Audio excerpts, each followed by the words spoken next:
The fairy tale castle shimmers in the dim lights of the evening sun. The building looks stately and rich.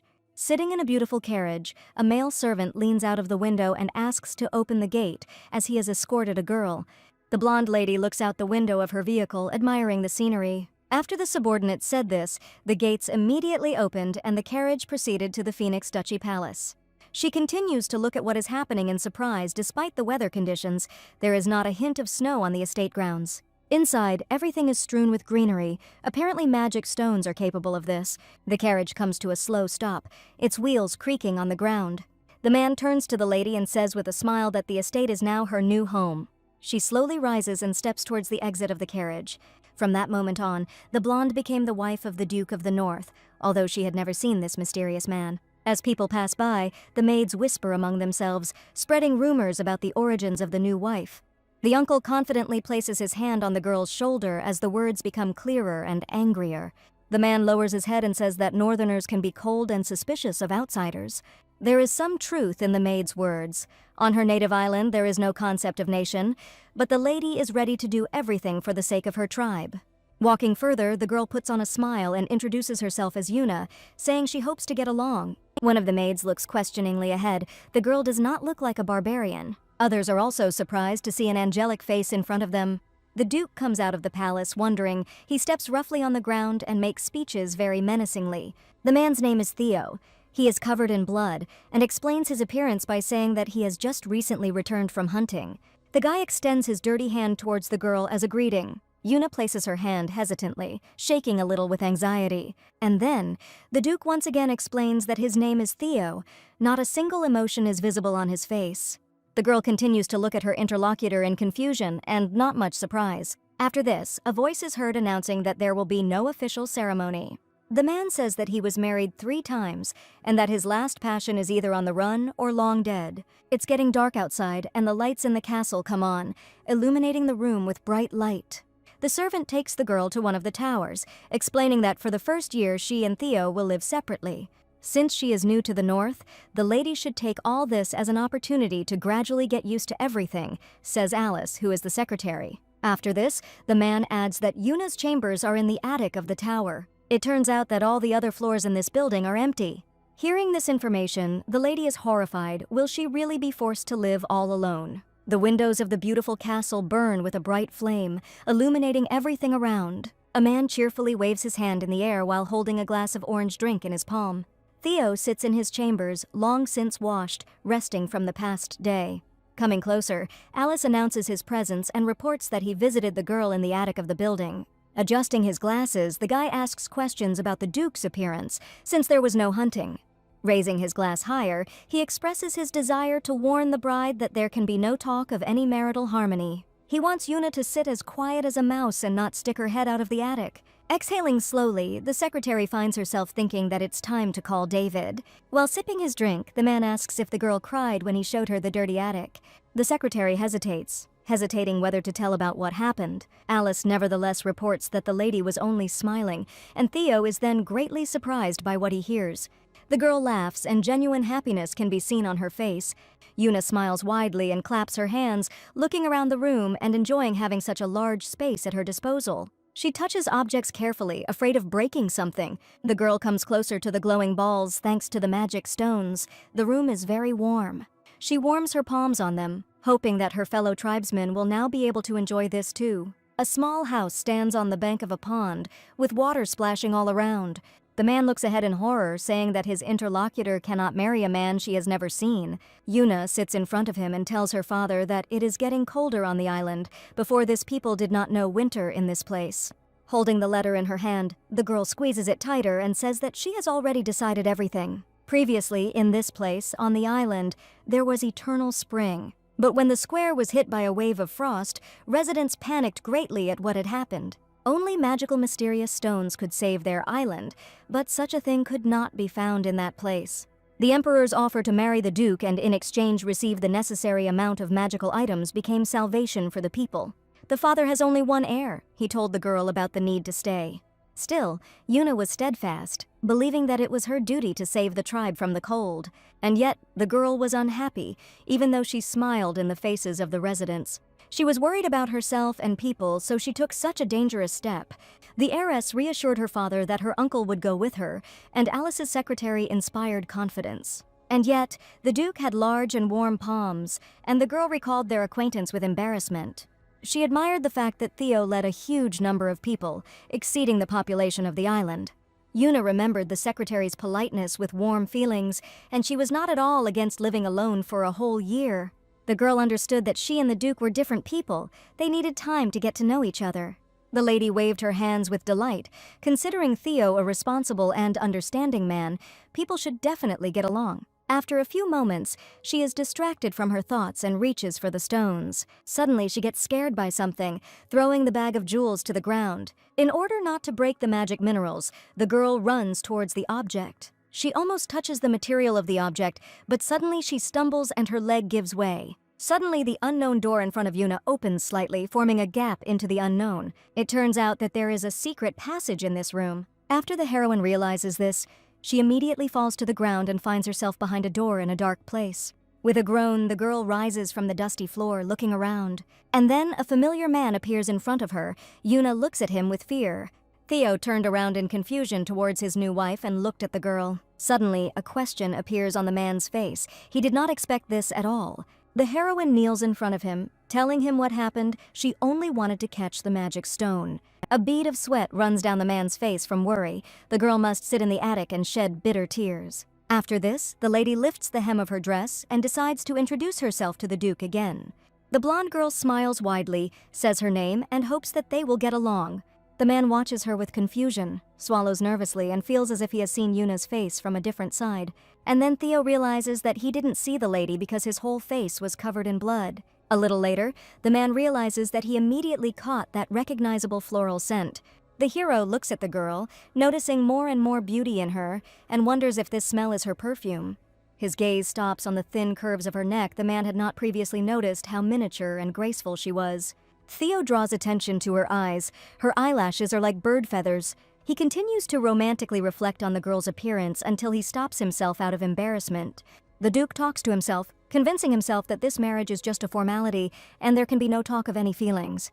He continues to prove that weakness is unacceptable, so it is necessary to urgently get rid of these thoughts. For this reason, the husband decides to become even colder and harsher, is going to yell at the girl and drive her to the attic. Afterwards, he suddenly raises his head and looks into the face of his interlocutor. Yuna answers the man in a gentle, calm voice, looking at him innocently. And then the man asks the girl why she is dressed so lightly despite the cold around her. Having realized what happened, the hero becomes even more upset about what was said. There is a certain saint. Only the messenger of the goddess Daphne is the only soul worthy of her power. But the saint is just a mythical invention. Or rather, everyone thought so until a way was found to steal her power. 2 months later, a familiar voice calls out to a secretary named Alice, looking at the book in front of her. Theo asks the guy if the letter really ended up in his hands by chance. Declan, who was the emperor's spy, wrote that they managed to find a saint who had a red mark on her ear. It seems that in order to obtain the power of a saint, one must possess the mark, which is the only reason why the man is still watching her. It turns out that Theo is the only one from the imperial family who has not yet received the mark. For members of royal families, marriage is a sacred union of souls. A person receives a mark only once, exactly 1 year after the wedding. Since this award can only be received once, the choice of a partner is taken very seriously. However, something happened to each of Theo's wives before the deadline passed. The girls either ran away or died. The third contender for the Archduke's wife has been successfully eliminated, and now the preparations for receiving the mark are finally complete. To be more precise, all these women were removed by the Emperor. The Archduke of the Phoenix Lands is the Emperor's maternal nephew. He was called the Demon of War, a beast that went berserk on the battlefield, a killer that evoked genuine terror. When Theo was 15, the boy buried his mother and then took to the battlefield as an Archduke. Now a man is not allowed to have any doubts or fear because a moment of weakness can cause him to fall, and with him the North. In the grave with his enemies, the hero buried his emotions, forgetting about this concept. He destroyed his own soul and then took it apart into pieces. However, this led to Theo's own people starting to avoid him.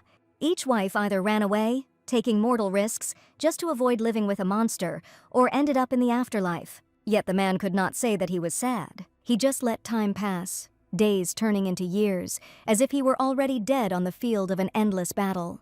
The hero decides to make a plan, since the emperor cannot be allowed to do whatever he wants. And yet, Theo decides to marry the girl, which leaves the secretary in complete shock. Alice asks if he wants to marry the girl who will be sacrificed in a year, but he is convinced that the emperor will not dare to touch this girl.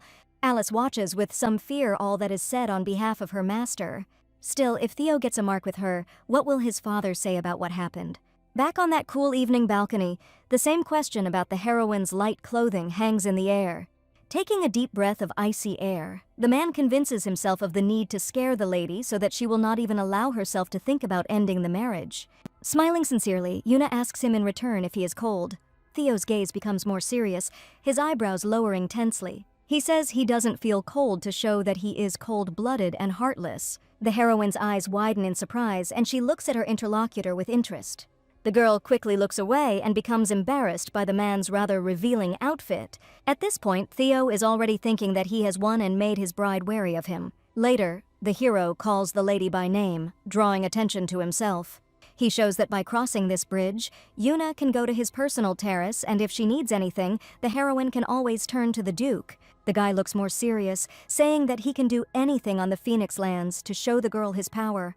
Stepping closer, he decides to finish her off, adding a few more threatening words. As he gets closer, he talks about his ability to catch a nimble, snow-white squirrel. Yuna is amazed to find that her chambers are only 3 steps away from her husband's bedroom. The girl feels touched to the depths of her soul by such attentiveness, and out of nowhere, a strong, oppressive wind rises. And then the heroine leans back, worried about losing her balance. The man immediately raises his hand and asks the lady to be careful. At the last moment, Theo manages to catch his wife, and silence falls around. The girl slowly looks at the Duke's face, studying every feature of this man. He approaches closer with delight, feels Yuna's heavy breathing and pleasant smell. It turns out that the man had been holding her in his arms all this time, and he catches himself thinking that she weighs nothing at all. The hero compares the girl's weight to a small bird. Yuna lowers her head, looks at her feet, and calls the man by his rank, blushing noticeably. He immediately lowers his hand, worrying about his wife's feelings. He looks away, remembering how his previous wives would shudder at just one touch. Suddenly, the girl thanks him for this gesture. The man is amazed by these words because for his former subjects, he had always been a horror incarnate. Theo doesn't understand why he doesn't see any horror or tears on her face. It seems familiar to him. Even at the moment when he gave her his bloody hand, there was not a shadow of fear emanating from the girl. Lowering his head, the man thinks, what is the point of trying to show off as scary? He can give the lady something valuable, binding them into a commitment that will prevent her from running away. The Duke suddenly raises his head, asking Yuna if she needs the magic stones. The heroine looks at her interlocutor and watches him with embarrassment.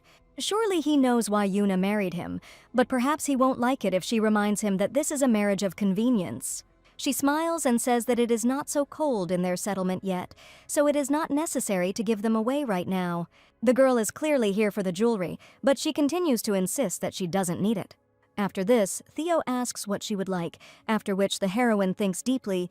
She begins to speak. The Duke looks at the lady's lips, assuming that she wants to say something. Maybe she would like to go home, or she doesn't really need the stones. Clenching his fist tighter, the Duke decides that no matter what the request, Yuna must face disappointment. With a sparkle in her eyes, she suggests having breakfast together, but Theo abruptly refuses. Then the smile disappears from the girl's face and silence hangs in the air. The embarrassed man looks at his interlocutor in surprise and asks her to repeat what she said. Then Yuna giggles and brings up the breakfast suggestion again. The moon rises high into the sky, illuminating its streets with a gloomy light. The man is confused because his wife is not asking for stones or money, not even his strength or soldiers that could be sent to war. He looks at Yuna with confusion in his eyes and doesn't understand why she only asked to have breakfast together. Theo doesn't understand what such a small squirrel could eat for breakfast. He thinks he might go and collect some acorns for her. The girl worries about her request, then quietly apologizes for this proposal. She hoped that the conversation would help them get to know each other, but apparently getting closer to the Duke is not so easy. Doubting his own desires, the man begins to speak slowly. He quietly says that he usually skips breakfast. After a short pause, Theo, embarrassed, suggests having lunch together. The sun has risen high above the horizon, its rays hitting the open window panes. The disgruntled secretary is aroused by his master's early awakening, which causes him to wake up himself. The man decided to replace the chef right at dawn, and the chef responded to his misunderstanding with indifferent calm. Alice asks if it's the newly minted Archduchess. Theo remembers that he has a lunch date with a girl today, but the secretary knows that he remembered this all this time. The Duke makes excuses by saying that the lady is taking his wife's place, so he simply needs to sit at the same table with her from time to time. Adjusting her glasses, Alice notices that the man must have taken a great liking to the stranger. It would be nice if a special connection developed between them. Perhaps then Theo could live the life befitting a married man. Approaching his master, the secretary suggests sending Declan to the northern wall to solve the problem with the refugees. This will take at least 3 months, and accordingly the Duchess will not communicate with him during this period. Then, the corners of the man's lips stretch higher. He is happy about this news. The sun's rays illuminate the roof of the castle, and bunnies of light jump on the tiles.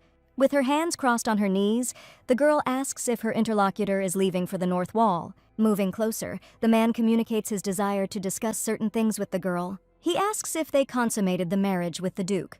The girl, embarrassed, says that they did not spend the night together. Yuna babble embarrassedly that the Highness is understanding of her situation, but her interlocutor is clearly not happy with this.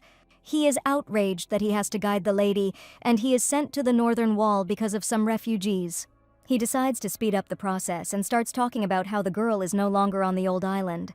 Yuna is seriously scared when she hears that if she hasn't consummated the marriage yet, it only means that her husband doesn't like her. The uncle demands that she immediately seduce the Duke because his attitude determines how much her island will receive from her. He suggests that she wear something revealing that a man would want to rip off a lady. Hearing this, Yuna looks down in embarrassment and blushes, not understanding what they are talking about. But then, the heroine is distracted by some sound from the side, turning her head there. The door slowly opens. The uncle demands that she remember his words. She obeys and agrees. After some time, the girl goes out onto the balcony and looks at the landscape around her with interest. An unknown voice says it's cool today, the lady might freeze. Theo approaches his wife from behind, takes off his jacket and throws it over Yuna's shoulders. He sighs tiredly and says that if she catches a cold, it will be an extra problem. Wrapped in her robe, the heroine shyly thanks the Duke for this gesture. He looks at the girl, blushing a little. Afterwards, he notices that the robe is too big, takes the sword out of its sheath and offers to cut off the sleeves. Yuna starts babbling that you shouldn't cut good things, so she just folds the fabric. Turning his head away, the Archduke asks if she has seen Count Declan, to which he receives a positive answer. Afterwards, the lady adds that the uncle is leaving on business, but he already knows. As he passed the office, the man heard everything that was said, including the words about seduction. The Duke then moved closer to the door and overheard the conversation. Afterwards, he rubs his face with his hand and asks to contact him in any case. Then the girl looks away and becomes embarrassed. The man does not understand what is going on. He thinks that Declan explained everything to his bride. She needs to please him. The man arrogantly raises his head and looks ahead with interest, waiting to see what will happen. A moment of silence hangs in the air as the couple stands opposite each other. Afterwards, Yuna's face turns red with shame. She apologizes and says that she hasn't eaten anything since yesterday. She hangs her head down and justifies herself by saying that she always has breakfast. He stands there in confusion, and all that can be heard is the girl's stomach rumbling. The Duke does not understand how the heroine was going to be seduced by these sounds. He only catches himself thinking that his wife is too cute when she elegantly raises her hand and begins to wave it vigorously. A moment later, Theo finds himself sitting on a chair, with a small bird landing on his finger. Alice, passing by, does not understand why his master is so engrossed in admiring his finger. The guy who came is called David. He is a staff member and a physiotherapist. He is incredibly happy that he was finally called. Previously, he served as a field doctor for the Emperor's army and saw many wounded knights on the front lines. There, the doctor was convinced more than once that mental wounds are much more difficult to heal than physical ones. But Theo's situation was more serious than the others. He was absolutely indifferent to everything, as if human emotions were unfamiliar to him. David feels that if such an important person called him himself, then the situation is truly dire. He sits awkwardly in a chair opposite his patient, asking him how severe his symptoms are. With his arms and legs crossed, the man speaks disconsolately about the high degree of the problem. The doctor's eyes immediately light up, and he asks to tell more about the man's feelings. Bringing his hands closer to his mouth, he becomes more serious and begins to speak. A few moments later, Theo reveals his thoughts regarding the curse, which surprises those present. They cannot understand who could do this to the Archduke himself, to which the man replies that he is engaged in taming someone. When asked about a new horse, the hero raises his hand and says that he is training a long-tailed tit. He says it is a bird that smells like flowers, it is small and soft, and also very cute. He presents her as a witch and says that she could have bewitched her. David is tense with thought, worried about the outcome of the examination, so beads of sweat collect on his forehead. The doctor asks the gentleman what symptoms he found and what made him think about a curse. Then the Duke slams his hand down on the table and speaks of his eternal desire to see her. He would like to put a tit in his pocket so that he could carry it with him forever and admire it. The secretary doubtfully repeats the story he had just told. David always wondered why the Duke might have called him, but he never expected the topic of conversation to be like this. But it is worth noting that this is the first time in a long time that the gentleman has shown such emotions. He believes that the improvements are very significant and good. And then he comes to a disappointing conclusion, gets up from his seat, raises his finger, and agrees with the assumption about the spell. In another situation, he would have offered a special magical antidote, but for now he needed to be convinced of the need for it. He suggests showing the tit to someone else. Theo's eyes widen at what he hears. If the bird is truly enchanted, perhaps the magic of the charm will work on other people as well. If the Archduke himself understands that the tenderness is caused not by magic, but by the cute appearance of the bird, then it will be easier for him to admit the change in his own character. Afterwards, Theo crosses his arms and quietly says the doctor's name. He smiles widely and tells the guy that this is the most useful piece of advice ever. Then, David begins to shine from such praise, rejoicing at the compliment. Coming closer, Alice asks if he really thinks Yuna is using charm magic. He says that in this case, the secretary also fell under her spell, but he has no symptoms. But the Archduke is unwavering. He smiles confidently and wants to know the truth. Adjusting her glasses, Alice can only agree with the idea.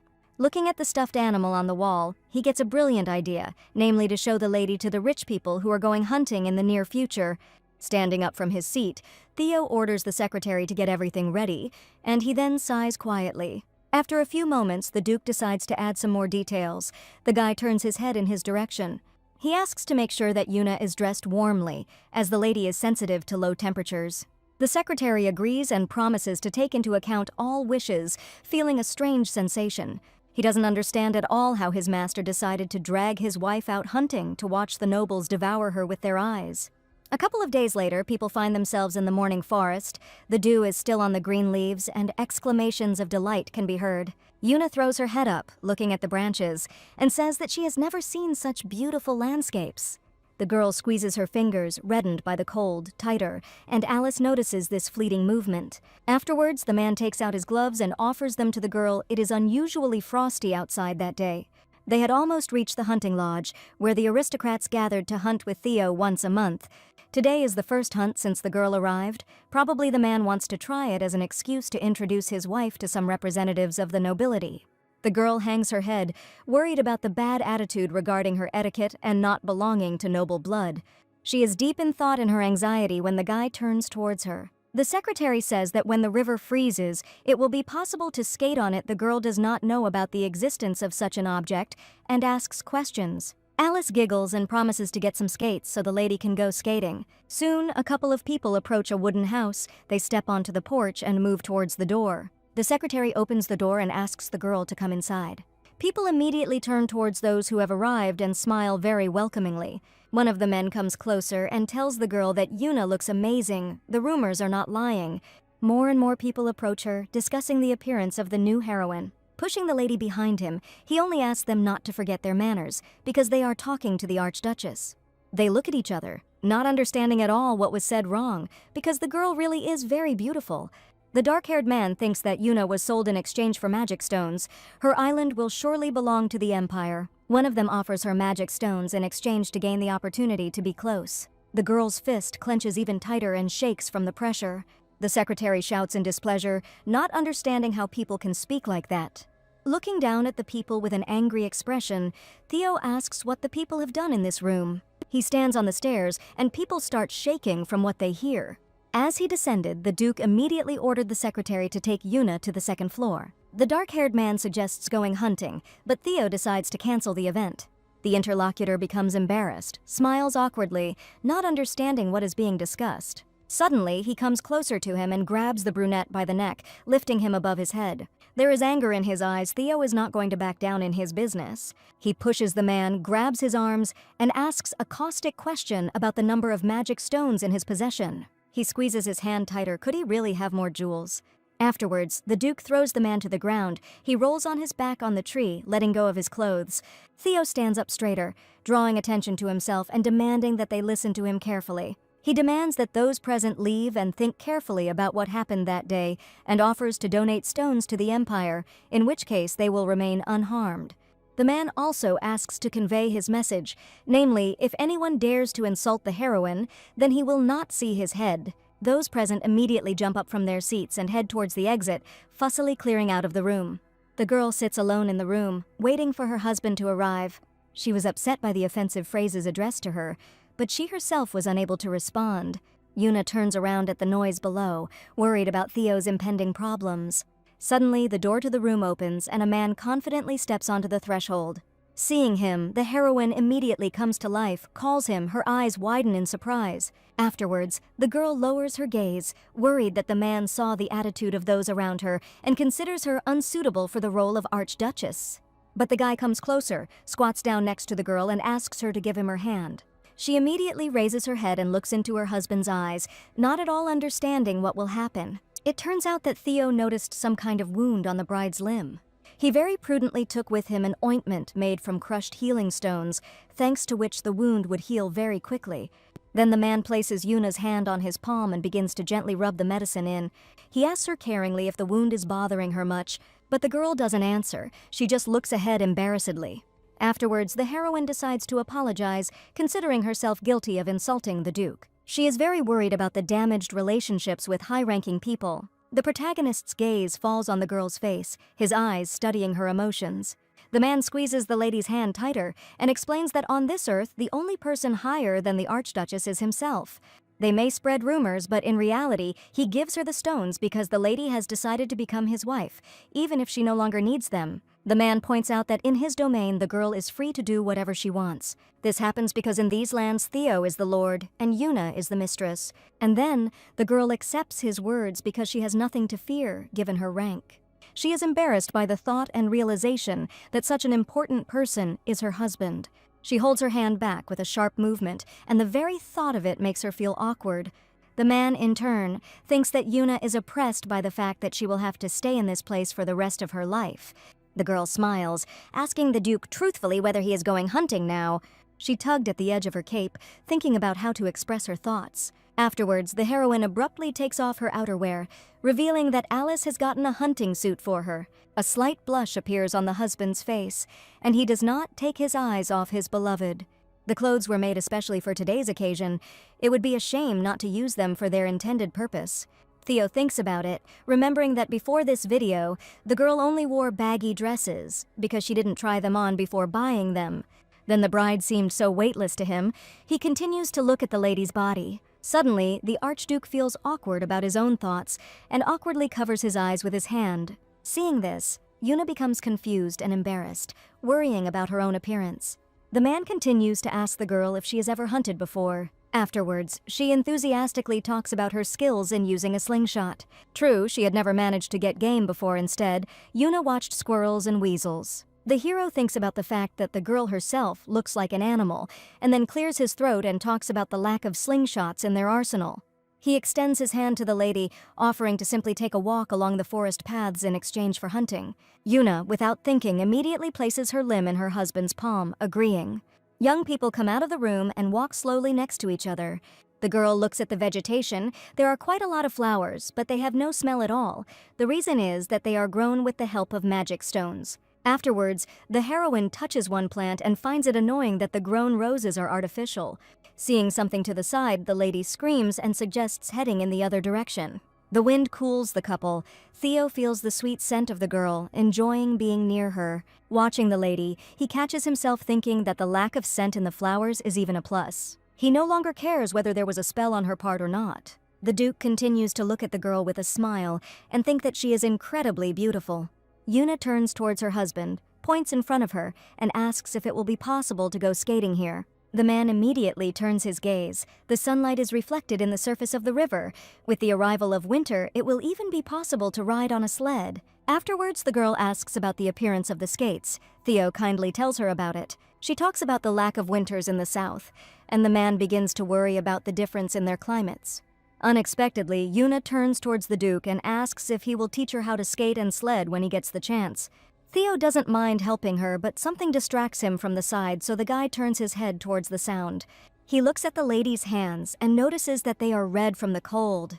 Looking away, the Duke thinks that he should have taken some kind of cape with him or other warm things. At that moment, Yuna takes out gloves from her pocket. Theo says that the accessory should have been put on right away, but the girl only says that Alice gave her this item. The guy remembers his secretary. The gloves are a little big for the Archduchess, but the hands are very warm. She smiles widely, talking about Alice's thoughtfulness and kindness. The protagonist looks at the bride with suspicion, reciting words of praise towards the secretary. He doesn't know him because we are talking about the same Alice who threw more than one high-born lord out of the council. They talk about a secretary who is willing to resort to the most cunning and dirty tricks to win the war. This is the man who mercilessly beheads criminals and pesters Theo with lectures every single day. Continuing his thought, he still cannot understand how he can be considered kind and considerate.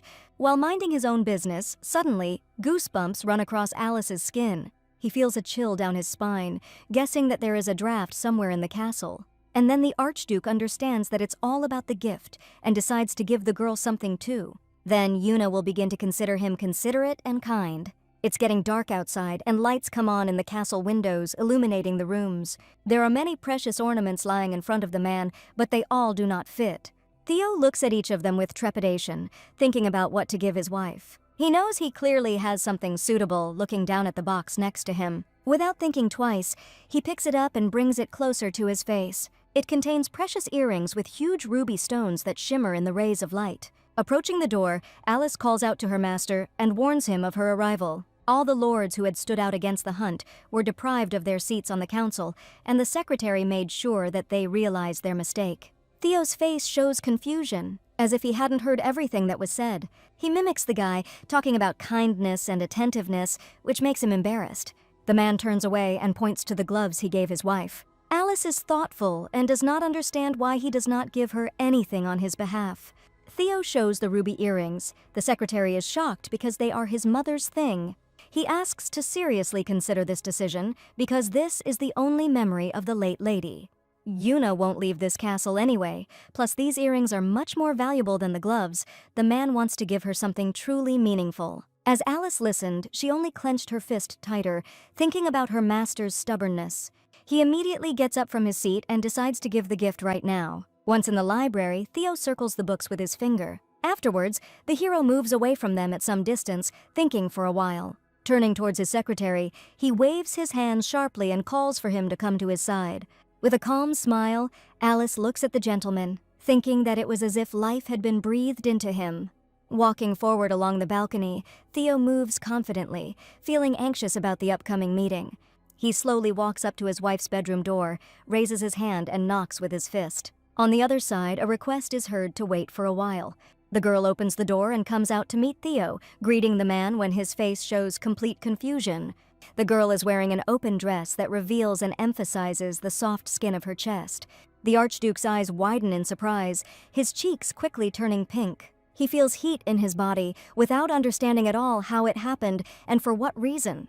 Yuna, full of embarrassment, covered her chest with her hands and apologized to the master, saying that she did not expect him and thought that it was just a maid. It was the pajamas she brought from home. In the light of the stars in the night sky, they looked at each other, and the Duke wanted to say that he only wanted to see Yuna in these pajamas. When he looked away, a drop of sweat rolled down the gentleman's cheek, and he almost spoke his thoughts out loud. The hero turned away abruptly and said that he was here to give Yuna something, and if she was uncomfortable, he would come back later. Yuna grabbed his hand and sincerely asked him to stay. Adjusting her hair, she looked him straight in the eye and said that she was not uncomfortable. The Duke, full of confusion, remained silent inside. He knew that it must be a spell. The gentleman cooled down a little from his emotions and said that now everything in this room belongs to Yuna, and she can use any things in the wardrobe. She put on a fluffy robe. Theo thought that in this piece of clothing she looked like cotton candy. A sweet aroma hung in the room. The gentleman handed her a small red box decorated with gold inserts and stones. Yuna took it and, opening it slightly, was very surprised, her mouth hanging open. There were very beautiful ruby earrings in the box. The girl noticed them and gave them an enthusiastic compliment. She looked at the hero and asked if he was giving them to her. The main character immediately answered positively. However, there was some problem that made the girl unable to accept the gift. The bride turned to the Duke again and said that she was very grateful for the gift. She was really very happy with such a present. He watched the girl with trepidation, examining the lady's face. The guy smiled slightly. He said that he was glad that she liked his gift. Sitting next to her husband, Yuna only wanted to get closer to him as soon as possible. They could one day become a normal married couple and live happily ever after. While they were sitting by the fireplace, the girl suddenly remembered that the gentleman had a fever. He calmed her down, explaining that it was a normal reaction. A week later, on a sunny day, the young people gathered on the veranda for breakfast. Next to Yuna stood Rei, her maid, completely immersed in her thoughts. The girl recalled how, at the age of 12, she went to serve in place of her sick brother. The other knights laughed at her or completely ignored the lady's existence.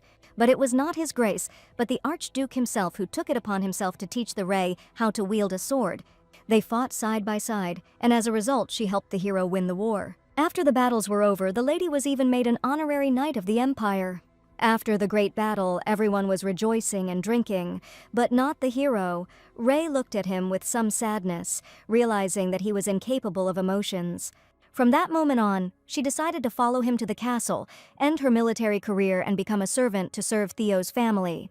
While combing Yuna's hair, she thought about how the hero had already lost 3 wives, and that made her nervous. The main character did not spare compliments, which pleased her new maid, who in turn considered the girl very kind. And yet, Rei hopes that with such a beautiful and sweet woman by his side, her master will still be able to find happiness. Returning to the real world, the girl is furious at the sight of Theo's displeased face. Sitting at the table, the conversation was not going well at all. Yuna noticed that the hero had a very beautiful garden, but he just remained silent. She asked the gentleman again what flowers he liked, but again there was silence in response. Rei could barely restrain herself. She only wanted to hear the answer. Suddenly the Archduke looked at his wife and coldly said that he didn't like flowers at all. The maid almost lost her pulse. The girl was a little upset and offered to have some tea, but the gentleman refused and asked to bring the tea to the office. The servants were in shock, and those present thought that the gentleman had gone completely mad. Alice, who had been standing nearby all this time, began to think and look for the reasons for this behavior. He suggested that perhaps he was upset about something to do with the Duchess. Coming closer to his colleague, Alice whispered to the girl about having a new idea. Rei immediately began to flex her fists to give him shock therapy, but the guy interrupted her, saying that they needed to be alone with the master. She immediately began to put the plan into action and asked for help with a certain matter. The man began to move away from the table, warning that he would soon return to the meal. When they walked away, Alice asked Yuna if he could ask her a question that was very exciting for the guy, to which the lady asked him not to be shy. He asked about the earrings that the gentleman had given his wife, and she said that he had indeed given her such a present. And then the guy explained to her that this accessory belonged to the main character's late mother. Alice confirmed his words and said that they were given to him as a memory of his late mother, and he treasured them very much. The heroine was shocked by what she heard. She did not expect such a gigantic value of the gift. Yuna literally froze in surprise. She drooped and asked Alice what she should do. The girl got up from the table and approached the secretary, deciding to share with him some of the problems she had. At this time, Rei and the gentleman went outside, following the path to the designated place. The man asked if she was going to stab him in the back because everything was already written on the girl's face. And suddenly Rei asked why the gentleman was acting so distantly towards Yuna. He was confused, not understanding what she was talking about, and asked what she was talking about. The maid asked him why the Archduchess had displeased him, but he turned away and replied that it was something completely different. He said that on the contrary, it was he who his wife didn't like. Rei was clearly surprised, looking at the man with wide-open eyes. Throwing up her hands, dissatisfied, she told the gentleman that such a closed person who ignores questions is unlikely to please anyone. After an awkward pause, the gentleman asked if Yuna had mentioned the earrings he had given her, and then everything fell into place in the lady's head, because he tried and gave such a thing, but the bride doesn't wear them. She immediately said that she might be saving the earrings for a special occasion. He thought for a moment and said that it might well be true, and Ray suggested that he apologize for what had happened that morning. The Duke was ashamed that he had found fault with such a trifle. He did not know how he would look her in the eyes, when suddenly they were interrupted by Yuna, who ran towards them straight from the estate. In a hurry, barely catching her breath, she turned to the gentleman. In her hands she could see that same box with earrings. The hero immediately asked what was the matter. The girl handed him the box and said that she had been told everything, and now she knew that these earrings were a very memorable thing. The man wanted to ask who told her about this, but Yuna interrupted him. She said that she understood their value, but could not accept this gift. The gentleman swallowed nervously and thought that such a gift really embarrassed her. He grinned a little and apologized, but his wife interrupted him again, clutching the box to her chest and saying that that was not the point at all. The hero turned away and said a little proudly that she should keep them for herself, and if anything, she could ask for the gift she wanted. Yuna pulled herself together and literally screamed that the gentleman was wrong, and the whole problem was that she couldn't put them on. She came up to him point blank. The hero's eyes sparkled. The whole world froze for him. The girl moved her hair aside and showed him her ear, saying that she could not wear earrings because her ears were not pierced. He froze, his eyes looking straight at her, and his cheeks turned red. The guy thought to himself that her cute ears were right under his nose. After an awkward pause, the lady continued, in order to put them on, she first needs to pierce her ears, and she can't do it herself. She said she really wanted to wear them and she loved rubies. Holding the box up to her face and looking him straight in the eyes, she asked again if he would help her pierce her ears. After some time, the couple finds themselves in a room opposite each other. The lady speaks about her desire to start wearing earrings. She says her father left the mark in just the right place. It really does look like a piercing. Without taking his eyes off the girl, the Duke thinks only about the red dot, which, according to legend, is located on the saint's earlobe. Yuna says that she trusts him, which is why she approached her husband with this request. Taking the bride's head in his hand, the hero agrees to help, approaching the girl. Her face quickly turns red from worry and embarrassment at the closeness of their faces. Theo says that it may hurt for a few seconds. She needs to be patient for a little while. The girl hopes the Duke can't hear how loudly her heart is beating right now. Then the man takes the sparkling needle in his hand and brings it to the red mark. Afterwards, the main character groans and turns even redder from the pain. The husband shudders and gets scared, seeing blood coming out of the wound. The man immediately gets up from his seat and is about to call a doctor for help. But suddenly the lady excitedly cries out about her desire to continue what she started and get her second ear pierced. Theo doesn't want to give her the needle, so he agrees to poke another hole in the skin. The cherry crystal shines in the light of the castle's lamps, shimmering, smiling. The girl shows the decoration to her interlocutor, asking his opinion about it. A little embarrassed, the guy compliments the earrings and the girl, calling her beautiful. Yuna says that she will handle this gift with special care because it belonged to the Duke's mother. He remembers his mother, his eyes widening in horror at the memory. Afterwards, the main character grabs his chest with his hand, feeling some emotion that he has not felt for a very long time. Theo flashes back to a snowy evening when his mother was left lying lifeless on the ground. Tears well up in the child's eyes, and he calls his parent over and over again in the hope of a response. Finally, everything in his head comes together in a chain. He remembers his dead mother and the sparkle of ruby earrings. It was a winter day. The sky was cloudy and blue. A woman named Karen Rose said goodbye to her son, leaving the lands under her care. Theo was worried about her, but he listened and stayed to watch the house. The late Archduchess of Phoenix always said of herself that she was more of a knight in the service of the people than a ruler. One day, the emperor ordered her to explore the so-called Eye of the Storm. In this mission, the woman died with honor, serving the good of the empire. Theo's mother dedicated her life to the exploration of the north and eventually gave her life for the duchy. Therefore, the man decided to make sure that the death was not in vain. In order to protect her legacy, the hero was forced to become stronger. He had no time to grieve. Time passed, and at some point the only reminder that Karen Rose de Phoenix had once lived here were the earrings he had taken from her cold body. The Archduke had never attached much importance to the decoration, but now the boy was overcome with a wave of grief. He is glad that when he looked at the new owner of the jewelry, this emotion melted away. Remaining in his place, Theo calls his wife by name, and she suddenly turns towards the speaker. The main character decides to share his emotions and talks about his happiness about her. Moving closer, he takes her hand in his.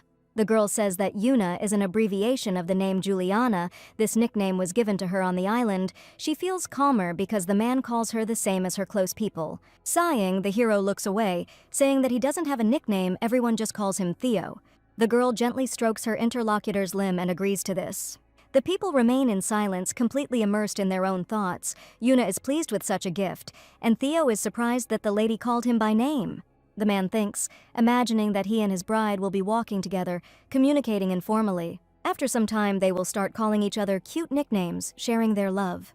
And then Yuna will give birth to a child for him, and the couple will become mother and father. With a smile, closing his eyes, the guy stops his flow of imagination, thinking that this is still a long way off. The next day, the sun rises high in the sky again, cooling the garden, filling the plants with energy.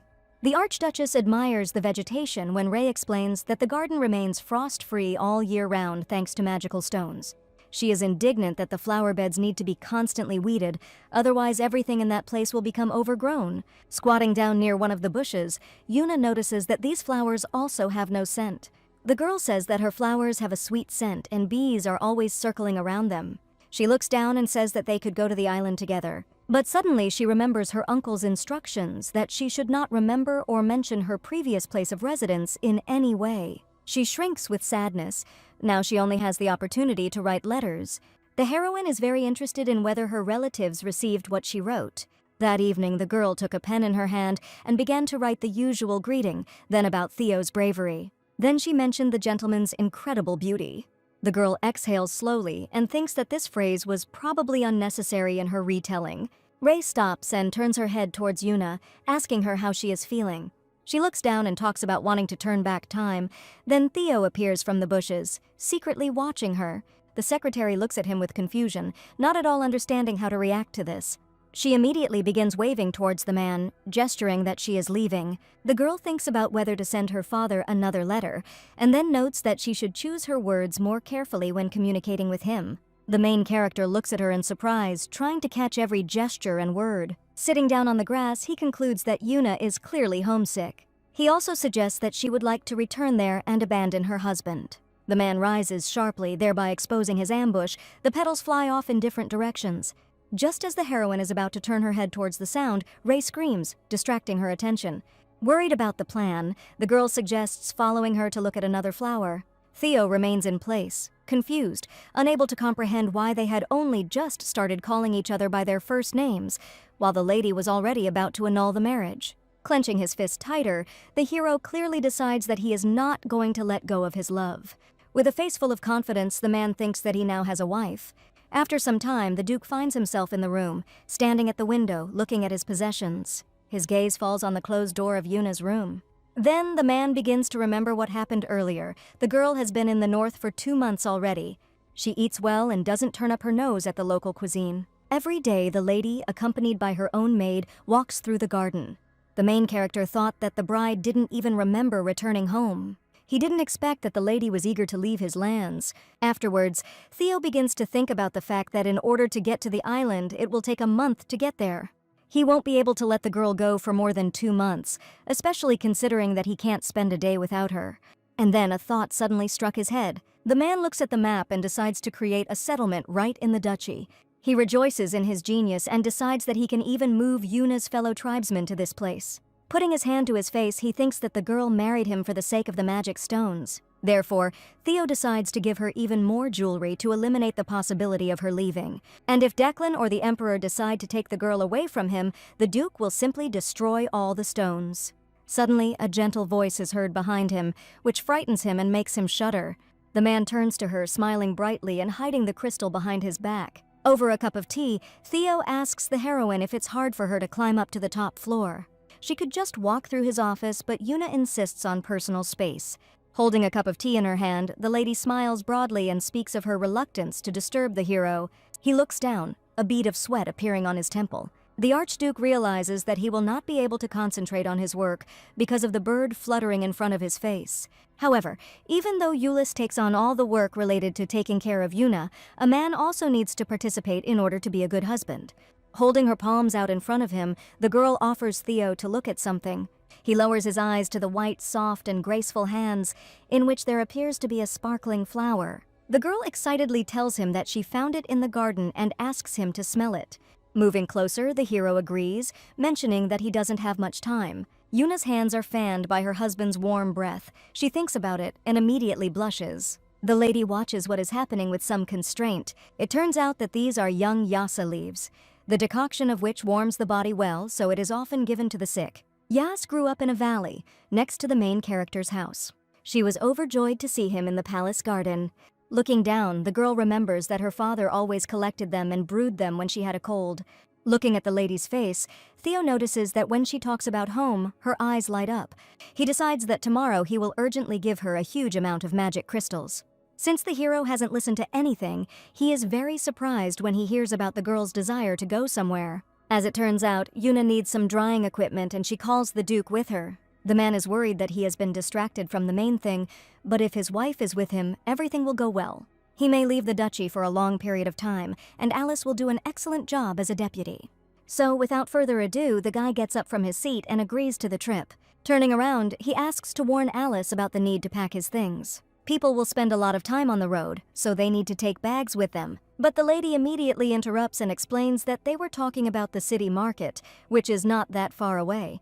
The girl smiles radiantly and remembers Ray's words regarding delicious things. Then, Theo becomes more worried about this place. And yet, the next day, the birds come to life. Waking up from hibernation, life begins. While dressing the girl, Ray warns her about the crowded market and asks her not to go far from the man. The main character is beaming with the opportunity to bring back a lot of delicious food. Opening the door, the girl leads the lady outside, telling Alice that she is ready. The guy asks to come into the carriage and sit down. Theo will be here soon. Leaning on the secretary's arm, the girl gets into the carriage and thanks him for his help. Turning towards the castle, the guy immediately becomes more serious and says that the Duke should hurry. Looking out the window at the street, Yuna guesses that the man probably has a lot of work today. She was afraid that the man would refuse altogether. Citing his busy schedule, it was great that they were going after all. As she fiddles with her fingers, the girl thinks that Theo might take her hand because of the large number of people. Opening the door to the carriage, the man apologizes for the long wait. He looks at the bride and thinks that today she looks more like a rabbit than a bird. Yuna asks about his work, but Theo reassures her that he has practically dealt with all the matters. To be honest, there isn't much work to do today, but he has to maintain the image of a busy man in front of his wife. Taking her place, Alice signals the start of the journey. Looking at the man's face, Yuna notices that he is acting differently today. He has a new haircut and is also wearing a tie, although the Archduke does not like to wear them. The girl at the market needed a fine mesh and a wide basket, but there was nothing suitable for her in the estate. Also, Yuna would like to buy some caramelized fruits for her maid. Suddenly, the driver loses his way, the carriage shakes violently, and the horses get out of control. Turning to the window, Alice asks the girl if everything is okay. He apologizes if it scared her. The driver just ran over a big rock. But due to the shaking, the Archduchess found herself on the opposite seat, in the arms of her husband. Theo looks down shyly, feeling the lady's scent and warmth from such closeness. The girl is also incredibly tense because of what happened. Her face quickly turns red. Leaning on the hero's knees, Yuna looks up and calls his name. The heroine lowers her gaze, unable to overcome her shyness. The man's hand still rests on her shoulder. People start to move closer and closer to each other, and Theo's mind is filled with thoughts of not wanting to let her go. But then they are interrupted by Alice's cry, calling for his master. The man thinks that he should pretend that he didn't hear the advisor's words, and Yuna probably didn't hear them either because her ears were covered. Suddenly, the girl turns her head away and laughs, saying that they should answer him. Alice turns around and still gets an answer about going further. The couple finds themselves in close proximity next to each other, their legs touching. Each of them sits and looks in different directions, but they are united only by a strong desire to hold hands. Their palms move closer, almost touching. The hero blushes deeply, continuing to look out the window and pretending that nothing is happening. The girl, in turn, follows his example and instills herself in an appropriate manner. And yet, Theo decides to take the first step towards the girl, wrapping his hand around her palm. Suddenly, the carriage stops, and the young people find themselves on opposite sides of the vehicle at the moment when Alice opens the door. The girl gets out of the carriage, drops to the ground, and walks straight down the street. She turns her head towards the Duke, asking him why there is no one else in the market. The hero rubs his face with his hand, saying that he does not know the answer to this question. Afterwards, Yuna perks up, points her hand to the side, and calls to go further to the tea shop. Alice remains where she is and watches the events with concern, hoping that this won't take much time. Before the trip, he warned the hero about the need to complete the trip within 2 hours. Since he literally closed the entire market to the townspeople, trade in the city simply came to a standstill and people had to wait to make purchases. Alice breathes out nervously and watches anxiously what is happening in the house. Focusing on people's faces, the guy catches himself thinking that it makes him happy to see them happy. The male salesman bows to those leaving, saying goodbye. Yuna vigorously waves her hand to him. Walking further down the street, the heroine reports that they have found and bought everything they need. Turning to another bench, the lady suggests looking into one more place. She crosses her arms and looks at the people with trepidation. They don't understand what's happening. The vendors look scared, but Theo didn't expect any other reaction from the people. He thinks that it was not in vain that he closed the market to buyers during their visit. The man would not want the girl to notice the horror on people's faces towards him. And then Yuna stumbles upon the sweetness that Ray was talking about and asks her interlocutor for permission to try it. Coming closer, she begins to list the names of the fruits presented in the display case. The salesman looks at Theo with embarrassment and comments out loud on his tall height. She closes her eyes, remembering her mother's words that if she behaves badly, the Archduke will take the girl away from her mother. The heroine opens up wide and asks the saleswoman to recommend a fruit. There are indeed many types, and she cannot decide. Taking a closer look at Yuna, the girl notices the lady's beauty. She immediately begins to share her opinion about fruits, talking about each of them. Turning towards the man, the bride asks his opinion. Without thinking twice, he decides to take all the available flavors. The girl starts laughing, saying that if they eat all of this, there won't be enough room for dinner. The saleswoman beams with delight as she watches the heroine offer to try strawberries and tangerines. While the Archduke stands at the counter, the others present Whisper, discussing him, saying that he tears people to pieces. But next to this lady, he looks more like a guy head over heels in love than a killer. A girl with shaking hands holds out fruit to the heroes. Yuna immediately thanks her for helping her choose, and then decides to take some apples as well. She asks if the saleswoman is feeling well. She looks pale. The Archduchess feels sorry for the girl, but it's all about Theo. He looks very scary. Afterwards, the lady suggests that the girl rest for a while, and they will line up at the bench and guard the items. She would like to say that everything is fine, but she is afraid to contradict the Archduke, so she quickly leaves. The heroine casts a knowing glance towards the departing lady. With her head down, Yuna complains about her poor condition. She feels uneasy. Today, the streets are completely deserted, the market is empty, and there is no one inside the shops either. The girl is sad because the fruits quickly spoil and cannot be sold. Now Theo feels guilty. Therefore, the guy, not wanting his wife to be sad, asks Alice to open the gate. Suddenly, customers appear in front of people. Many people walk past the shops. The heroine does not understand why this place is filled with people right now. She stays put in the hope that someone will want to buy these caramelized fruits. And then one of the children asks his father to buy him some fruit. He recognizes Theo and gets worried. The girl offers the child a try, and he immediately jumps up and runs closer to her. Trembling and afraid, the father chooses a treat with peaches and pays for the purchase, bowing before the hero. The man wishes him a bon appetit. When the buyer, very afraid, is sold to them, then the girl thinks that Theo is afraid of the townspeople despite his kindness. And now it's getting dark outside. The sky is getting dark, illuminating the sky with the bright colors of the sunset. Lost in her thoughts, Yuna suggests that people might be afraid to say something wrong to such an important person. The girl decides to behave more casually, so she calls her husband by name. Afterwards, the lady hands him a stick with fruit and invites him to try her treat. She lowers her hand, taking the guy's palm in hers as she talks about the pleasant taste of strawberries. The man is immediately amazed and opens his eyes in surprise at this gesture. With shining eyes, the girl holds out the sweet towards her husband and asks him to open his mouth. He will remain standing in the same position, looking calmly ahead. Afterwards, the Duke opens his mouth to please the heroine. The girl laughs, suggesting that next time they go to the market together again.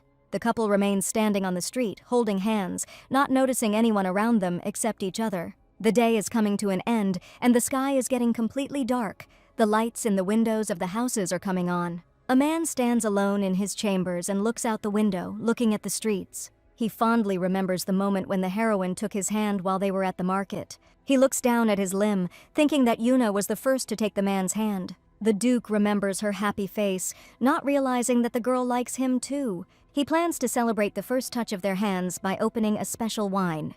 Suddenly, Alice appears. They bought out everything that was left unsold by the end of the evening. People were very grateful, and the staff said that this action was Theo's initiative. A rumor spread among the townspeople that Yuna was concerned about the well-being of the people, and so she brought the man to the market to assess the situation. He also has a report on Count Declan. It seems he was in contact with the high priest of the Temple of Daphne. Looking down at the piece of paper, the man tries to comprehend what he has read, and then the secretary adjusts his glasses, making it clear that the gentleman had not misheard. He learned that the man was in the eye of the storm.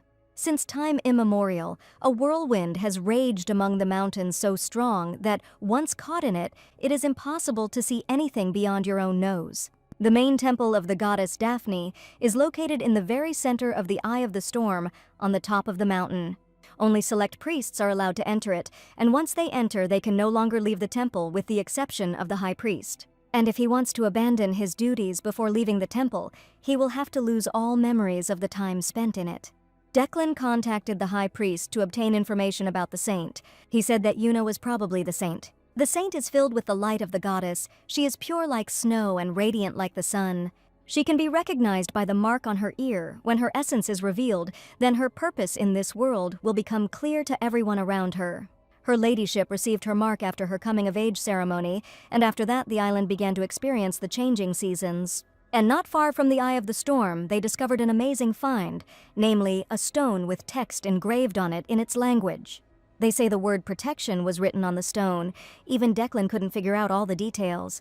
He asks Theo if he noticed any stones at the time of his mother's death. Turning away, the man gives a negative answer. Bowing slowly, Alice prepares to leave. He should contact the island's inhabitants. The man lowers his head down, looking at the table in front of him. He clutches the piece of paper fiercely in his palm, showing no emotion on his face. Out of breath from climbing the stairs, Alice asks a maid named Malin to stop. It turns out that this girl is his younger sister, making fun of his fatigue. He justifies himself by saying that he has a sedentary job and mountains of paperwork, but the lady calls him a weakling. Handing her brother a rag, Malin asks him to tell her about the Archduchess as a person the advisor calls her kind and sensitive. The lady recalls with delight the news about a trip to the city where the couple had a romantic date. Everyone thinks they look good together, but Alice asks them to be careful with their words in the castle. Turning his head towards her, he again asks the girl not to forget herself. The young man raises his hand and knocks on the heroine's door, introducing himself. While adjusting his clothes, Alice says through the door that he has arrived with a new maid. At this moment, outside the door, Yuna is sitting near the table while Ray is combing her hair. Turning towards the guests, the heroine smiles sincerely and says hello. Just from this sight, Malin is speechless, remaining standing in the doorway. Afterwards, she pulls herself together, introduces herself, and promises to approach her work with the utmost seriousness. Coming closer, the Archduchess speaks of her happiness in meeting him, and thanks him in advance for his efforts. The girl turns angrily towards her brother, not understanding why he did not mention the lady's beauty. Malin says that this is her first day on the job, and she is ready to help in everything to get used to the work faster. Ray bows and decides to return to his exercises on the training ground in that case. The girl decides to continue taking care of her hair instead of Ray, so as not to interrupt this activity. She immediately takes the comb into her hands and brings them to the lady's hair, gently combing it.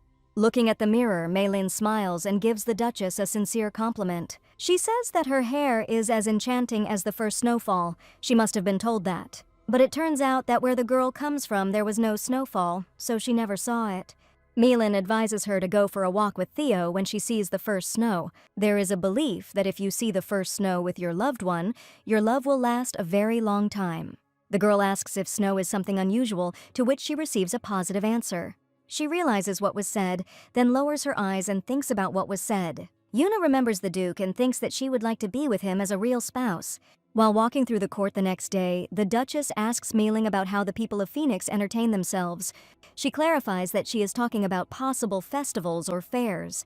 The girl was told that Theo often traveled to other parts of the duchy for work, and she thought it would be wonderful to go somewhere together. Watching the girl, the maid notices that Yuna truly loves the Archduke. She decides to share her wisdom. In any case, her brother cannot help in such a thing because he himself has never been on a date. Malin enthusiastically suggests making a list of Phoenix attractions and festivals. On the way back, the girls decide to take another look at the White Tower to furnish it. Suddenly, their dialogue is attracted by a voice from behind. The main character turns around and smiles, rejoicing at the arrival of her lover. She asks if he is out for a walk, to which Theo answers in the affirmative. Embarrassed, Theo offers to walk with the girl, but she explains that she is busy as she is heading to the White Tower with Maylene. Then, the maid is worried about this when the man decides to ask again. She immediately gets ready and begins to bow, introducing herself to the Archduke, who immediately recognizes her as Alice's younger sister. The bride enthusiastically shares her idea to decorate the tower, since each of its floors is empty. And yet the lady is very interested in the question of why this building is called white if it is black. When snow falls, it turns the roof of the tower snow white, and residents take this as a sign that they need to prepare for the imminent arrival of winter, which is why the name stuck. Yuna asks him when it's supposed to snow, secretly wanting to invite the man to go for a walk that day. While the ladies look at him expectantly, he gives a neutral answer about the unknown nature of this information. Suddenly, Theo says that he doesn't want snow to appear at all. He turns away and angrily talks about his hatred of snow. He is sickened by the color white. Hearing this, the Archduchess looks ahead with disappointment. However, the heroine does not despair and asks with a smile whether the presence of snow is not good. Then the man says that there is no such thing as good snow. It is just a natural phenomenon. The bride exhales quietly. Everything is already clear to her. She turns around with a sharp movement and is about to leave, since he is so disgusted by the white color. Maylene quickly bows to Theo and begins to walk away towards her mistress. Remaining in place in confusion, the guy watches the girls leave. He doesn't understand why Yuna reacted so strongly to what he ordered. A familiar voice is heard in the castle, apologizing for disturbing the Archduke. Clutching the sheets of paper in her hands, Alice sheepishly inquires about the possibility of presenting her report. Frowning, the protagonist agrees to listen to him and asks him to begin. He begins his speech with the news, which Theo presumably already knows, that the girl has not left her tower all day. She asked for food to be brought to her chambers, and she personally did the cleaning together with Maylene. Slamming his palms on the table, the man suddenly stands up and shouts a question about why Yuna doesn't go out anymore. Alice begins to sweat profusely from anxiety, in which case he needs to choose his words carefully, otherwise things may end unfavorably. Adjusting his glasses, the guy decides to share the truth, so he begins to explain with a phrase that the Archduchess can be understood quite well. The girl doesn't want to run into the main character, so she decides not to go outside. Beginning to shake with stress, Alice asks what color his fiancé's hair is. He also asks the color of the snow, receiving the same answers to these questions. Yesterday, Theo said that he couldn't even stand the color of snow, after which the girl could have perceived this as a dislike for her hair. The boy hides his face, burying his head in the sheets of paper, talking about the possible logic of the Archduchess. Everyone says that her hair is white as snow, and when a man began to curse him in front of a lady, it could upset her. Coming closer, flushed Theo angrily asks about the involvement of this statement. He goes on to explain that her hair is not just white but has a warm glow. Taking a few steps back, Alice continues to shake. What matters now is how the girl takes it. Having reached the exit from the office, the guy is about to leave. Grabbing his outerwear, Theo thinks that he is not ready to leave everything exactly as it is now. He opens the doors with sharp movements of his hands and heads towards Yuna for a dialogue. The Archduke approaches the door, raises his hand in the dim light and knocks on the wood. Without trying to open it, he begins to tell the story standing outside the chambers, getting ready to say something. He continues to stand alone near the door, would like to meet to discuss some things. After what was said, they finally open the door for him and ask him to come in. What he sees confuses the man. Looking at the bundled-up girl and her offended face, he finishes his phrase of gratitude. He notices that the lady looks like an owl, and a very fluffy one at that, and asks permission to sit down. Theo asks her if she is comfortable in the blanket and offers to take it off, to which she refuses. Turning her head away, she asks if the hero really doesn't like her hair because it reminds him of snow. A few moments later, he is next to her and is already pulling the imaginary hood off the girl. He comes closer and says that he never thought Yuna's hair looked like his. The man immediately compliments the girl, and then her eyes light up. Afterwards, the Archduke raises his hand and takes a lock of hair into his palm, fingering the hairs in it. He looks down sadly and asks for forgiveness for the offense, and also asks that he skip more walks in the future. But the lady begins to deny his guilt and says that her problem is that she misunderstood what was said. Then Theo says that he still feels awkward in front of her every time they meet. He looks at the girl, thinking that his plans were to scare her and then leave her in the north by force. He is distracted from his thoughts by the heroine's question about the reason for her dislike of snow. Rubbing his neck, he says that because of this phenomenon his mother died many years ago. Hearing this phrase, the girl's eyes widen in shock. Initially, the Empire had a limited number of magic stones at its disposal. There was always a shortage of them, so every winter the inhabitants of Phoenix froze to death. And then another kingdom promised that if people explored the Eye of the Storm, they would lift the restrictions on the import of stones. Hearing an unfamiliar name, the girl asks what kind of place it is. It is located in a mountainous area where snowstorms constantly rage, and the chances of returning from there alive are always minimal. Yet Theo's mother, Archduchess Karen Rose, went straight to the Eye of the Storm to help her people. The woman promised to return home, but never made it. Her son barely found her body in this place. Because by the time he arrived, his mother was practically covered in snow. Nothing could be seen because of the snowdrifts. Lowering his gaze, he speaks of his hatred of snow because in its absence he could have managed to save her. The Archduke wanted to take her home, but at 15 years old he could not do this because he went to look for the woman alone. The girl gasps in surprise and apologizes because she didn't know about such things in the hero's life. Moving closer, the man touches his finger to Yuna's earlobes, which are adorned with ruby earrings. This sign comforts the man. Theo looks at his bride with warmth in his eyes. Getting out of bed, he apologizes for the delay and is about to leave so that the girl can rest. Suddenly, she asks if Theo has been drinking today. It turns out that Yuna is secretly watching the man, looking through the crack of her door, noticing such nuances of his life. She smiles sincerely, inviting them to have a drink together in her chambers. Hearing this proposal, he is at a loss, asking her again about what she just said. Yuna noticed the sadness on the man's face while he was talking about his family, so she wanted to cheer him up. She heard that alcohol lifts the mood. The lady also adds that it gives courage to do things that a person would not otherwise dare to do. The man becomes embarrassed and blushes, imagining his interlocutor in his arms. And then he stops, asking if Yuna had drunk before. She had only drunk a glass of wine while she was sailing on the ship to this place. Looking at the girl, Theo still thinks about what the girl said earlier. Still, he decides that he could use some courage tonight, so he agrees to the offer. Taking with him a few bottles and snacks, the man heads back to the bride's chambers, worried about the long choice. Passing by the window, he turns his head and looks at himself in the reflection of the glass. He turns away, realizing he's losing his form, so he decides to work out the next day. Entering the room, Theo smiles widely, holding drinks in his hands. He chose pink champagne to match the heroine's eyes. But the lady is already lying in her bed with her eyes closed. Remaining standing next to the bed, the man watches the sleeping Yuna with alarm. He recalls that the girl was cleaning the tower on her own, so she was most likely very tired. Raising his hand, the man touches the magic crystal, lighting it. Theo decides to stay and watch the girl sleep because there is nothing wrong with that. He thinks that the girl is beautiful even in her sleep and is irresistible even with her eyes closed. The man begins to feel an incredibly strong desire to touch the bride. He looks down at her lips and notices that a strand of hair has gotten into her mouth. Concerned, the Archduke raises his hand and reaches out to brush away the lock of hair, internally arguing with himself about his own actions. The girl breathes slowly. Theo hangs over her shyly, looking at her face. He examines the lips of the main character, paying attention to the sounds. The Archduke blushes rapidly, covering his mouth with his hand from worry about the fact that he might bend the file.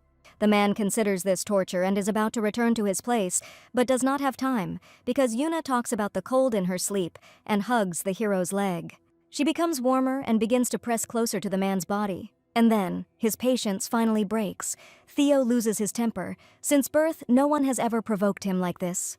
The temperature rises, and he notices that his body below the waist does not obey him. The main character's eyes slowly open and she wakes up from her sleep. Rubbing her eyes, the girl realizes that she has fallen into a doze. Suddenly, Yuna is frightened by the realization that someone is next to her. She quickly begins to apologize to the Archduke, worried about his long wait. He smiles tensely, says that everything is fine and that he practically didn't expect it. Taking out a glass, Theo suggests trying the wine. Since he didn't know Yuna's taste, he decided to take something sweet. Suddenly, the door opens and Maylin appears on the threshold. The girl calls out to the mistress and smiles widely. The man's face loses its happiness, and he looks at the maid with a living gaze. And then she realizes everything, apologizes, blushing profusely from embarrassment. Maylin mentions that she will come back later as the couple looks on in confusion. Suddenly, the girl moves closer to the Archduke and asks if it is morning. Standing up, the man justifies himself by saying that the wine cellar is very large, so he probably didn't notice how late he was, and then decides to move the wine to another time. The heroine quickly catches up with him, takes him by the hand, and invites him to have dinner with her. She beams because the man took so long to choose the drink. The lady simply has to try at least a little. Looking at the girl with delight, the main character does not know what to answer right away, but eventually agrees to dinner. In a dark, dirty room where cobwebs are visible everywhere, apologies are heard. Maylin bows and promises not to disturb her next time unless she hears permission to enter. She worries that the Archduke might not like her, but Yuna reassures her. Turning towards the maid, the main character asks to tell what Theo's mother was like. Maylin asks again if she is talking about Karen Rose, and then says that the woman was very polite. Everyone admired her. It was only because of her research into the Eye of the Storm that Phoenix achieved such prosperity. Unfortunately, her death was tragic. Her brother told her that the man made every effort to bring her home. As he rode straight into the Eye of the Storm, everything around him fell into chaos. No one understood what would happen if he did not return alive. And yet, fortunately, the knights managed to find him and return him to the castle. However, after that incident, Theo was constantly eager to fight, and his character changed greatly. The girl thinks that it is really hard to go through this at a young age. No wonder her fiancé doesn't like snow. It's getting dark outside, the sky is getting darker, and the main character appears among the society. The guy watches Yuna's actions with embarrassment and admiration, not expecting her arrival. Coming closer, the girl asks if she can sit next to the Archduke, and he answers positively. Sitting down at the table, she tells that today she and Maylin cleaned the entire lower tier of the tower. The man coldly comments that cleaning is not her job, but the lady justifies herself by saying that 2 maids helped her, so it did not take much time. Smiling sincerely, the girl does not understand the discontent, because she will use other rooms which she is currently tidying up. While cutting the meat, Yuna suddenly says that she plans to arrange a room for her and her interlocutor. He immediately loses the power of speech, but later decides to clarify what they are talking about. And with a smile, the girl explains that due to the lack of windows, this room should be quite cozy. Having realized this, the Archduke will not be able to fully understand whether the bride is really proposing to live in the same room. The man plays all this over in his head in a dark, cozy room without windows. Putting his hand to his mouth, Theo notes that the girl is braver than she appears. And then she adds that this place could be used to hide from the snow, because Yuna decided that from that moment on she didn't like him either. The girl suggests going there during the first snowfall, to which the man explains that if they start hiding, they will spend a good half of the winter in the room. He explains that in the north it snows all winter long, and Yuna loves to walk, and she will probably get bored sitting in this place for days on end. Clenching her fist tighter, she offers to not just sit, but walk around the tower. With trepidation and worry on her face, the lady asks if a man gets sad when he looks at the snow. The girl says that she doesn't want to leave him in trouble. Upon hearing this, he is amazed and blushes. Yuna sighed and continued speaking. She didn't want any misunderstandings to arise in the future, so she decided to get to know Theo better. He adds with a smile that this feeling is absolutely mutual towards the lady. Then, after some time, the girl begins to talk about how her mother left this world quite early, so she read with her father. Every time Yuna asked, he refused. He didn't like to talk about this topic. Therefore, every time she wanted to know something about her mother, she lit a fire. Apparently, the crackling of branches reminded him of his late wife, so only in such a setting did he open up more willingly. Opening one of the bottles, Theo pours the scarlet liquid into a glass, saying that with the arrival of winter, they too will need to light a fire. Taking the container in his hand, the man smiles slightly, saying that soon it will be easier for them to be sincere with each other. Looking at the man's face with interest, Yuna becomes fixated on the last word he said. Looking at her reflection in the liquid, the girl thinks about what question she would ask Theo while sitting by the fire. And then the Archduchess decides that she would ask if she could truly be his wife. And so, the hero, with happiness on his face, proposes to raise a toast to the coming of winter. Glass rattles against glass as a scared and tired Alice runs into the room. The man doesn't understand why there is such urgency if he didn't even bother to knock. Then the guy talks about a guest who has arrived. And then the secretary says that he arrived from the island of Yuna and also introduces himself as Azarim. Rising from her seat, she smiles and says that this guy is her friend. The girl immediately asks the man for permission to go to the guy, to which he promises to come soon. Humming a song, the Archduchess hurriedly follows her acquaintance's chambers. Alice stands behind the protagonist and calls him to tell him some details, and then he warns him that the girl's friend is a man. Holding the hem of her dress, the heroine opens the door and calls her friend by name. The guy is immediately distracted from his work, turns his head towards the voice, and in front of Yuna stands the heir of one of the tribes on the island. And then, the heroine quickly overcomes the distance between them and hugs her friend tightly. He reached the palace by ship, saying that he really wanted to see the girl. As the friends hold hands, a serious archduke appears between them, and behind him stands a shaking Alice. There is a fire burning in his chest. He does not understand how these people can hug and hold hands so easily. Turning to her fiancé, Yuna introduces the men and tells Theo about her friendship with the guy since childhood. The Archduke's face shows genuine anger. He repeats the last phrase, looking up at his interlocutor. Coming closer to him, Azarim bends his arm at the elbow and extends his palm to the man in greeting. Smiling sincerely, the guy continues to hold the limb in front of him, saying his name in anticipation of what is happening. Hearing this, Theo begins to slowly lose his temper, because he did not hear a respectful address. The girl sheepishly apologizes and asks for forgiveness, because her friend still doesn't really understand how to communicate formally. The guy extends his hand again and changes his phrase, saying it's nice to meet you. The main character still looks at the newcomer with a serious and indignant expression. The man doesn't want Yuna to feel awkward, so he shakes Azarim's hand and says that there is nothing wrong with it. But the man cannot forgive him for the way he hugged his bride, so he squeezes the guy's hand with all his strength. When he lets go, he tilts his head and looks at his hand, seeing the imprint and feeling pain. Turning towards the girl, he clarifies whether Theo is the one Declan was talking about. In his opinion, he looks more like a bear due to his great height. The girl scolds him for his tone and finger-pointing when the Archduke asks what they are talking about. Afterwards, Yuna asks to speak normally and switch to the common language. Azarim still agrees. A friend asks a lady about her diet and then says that he is hungry, pointing to his mouth. Closing his eyes, Theo decides that he will let Azarimu's familiarity go unpunished in order to show himself to be a generous husband and a reserved lord. Quickly raising his head, he stands between the boys and answers the question positively. Looking seriously at his interlocutor, the man agrees to feed the guest since he is hungry. The Duke says that his wife's dear friend can feel at home in this castle.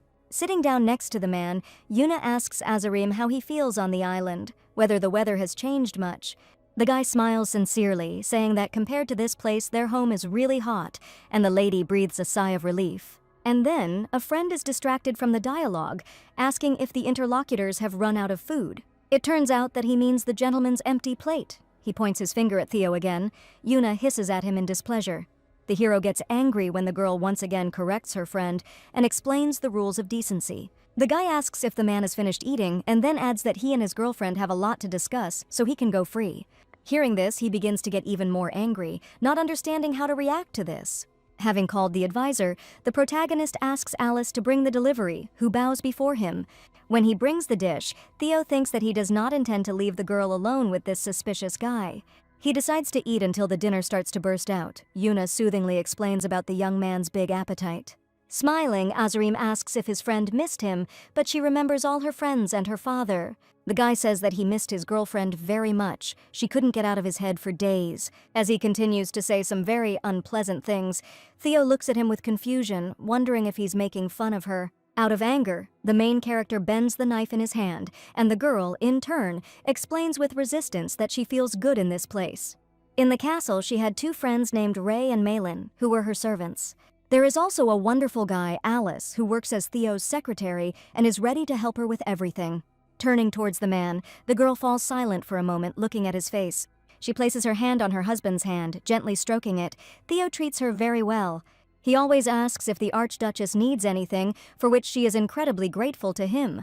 Turning to the girl, the hero assures her that he is ready to take care of everything that his wife asks. Azarim was worried that his friend might be bullied because she was a savage in a civilized land. The gentleman's gaze hardens. He immediately realizes that his interlocutor had a special reason for coming.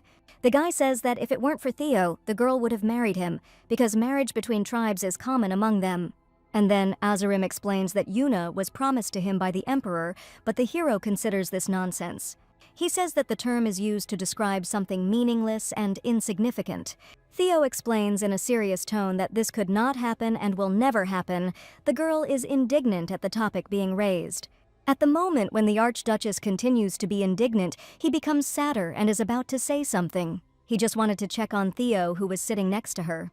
The guy is going to see the true essence of his interlocutor. No one understands what this person is talking about. Looking down, Yuna sadly says that she would like to become a good wife for the hero, but now, because of the guy's arrival, the situation is very awkward.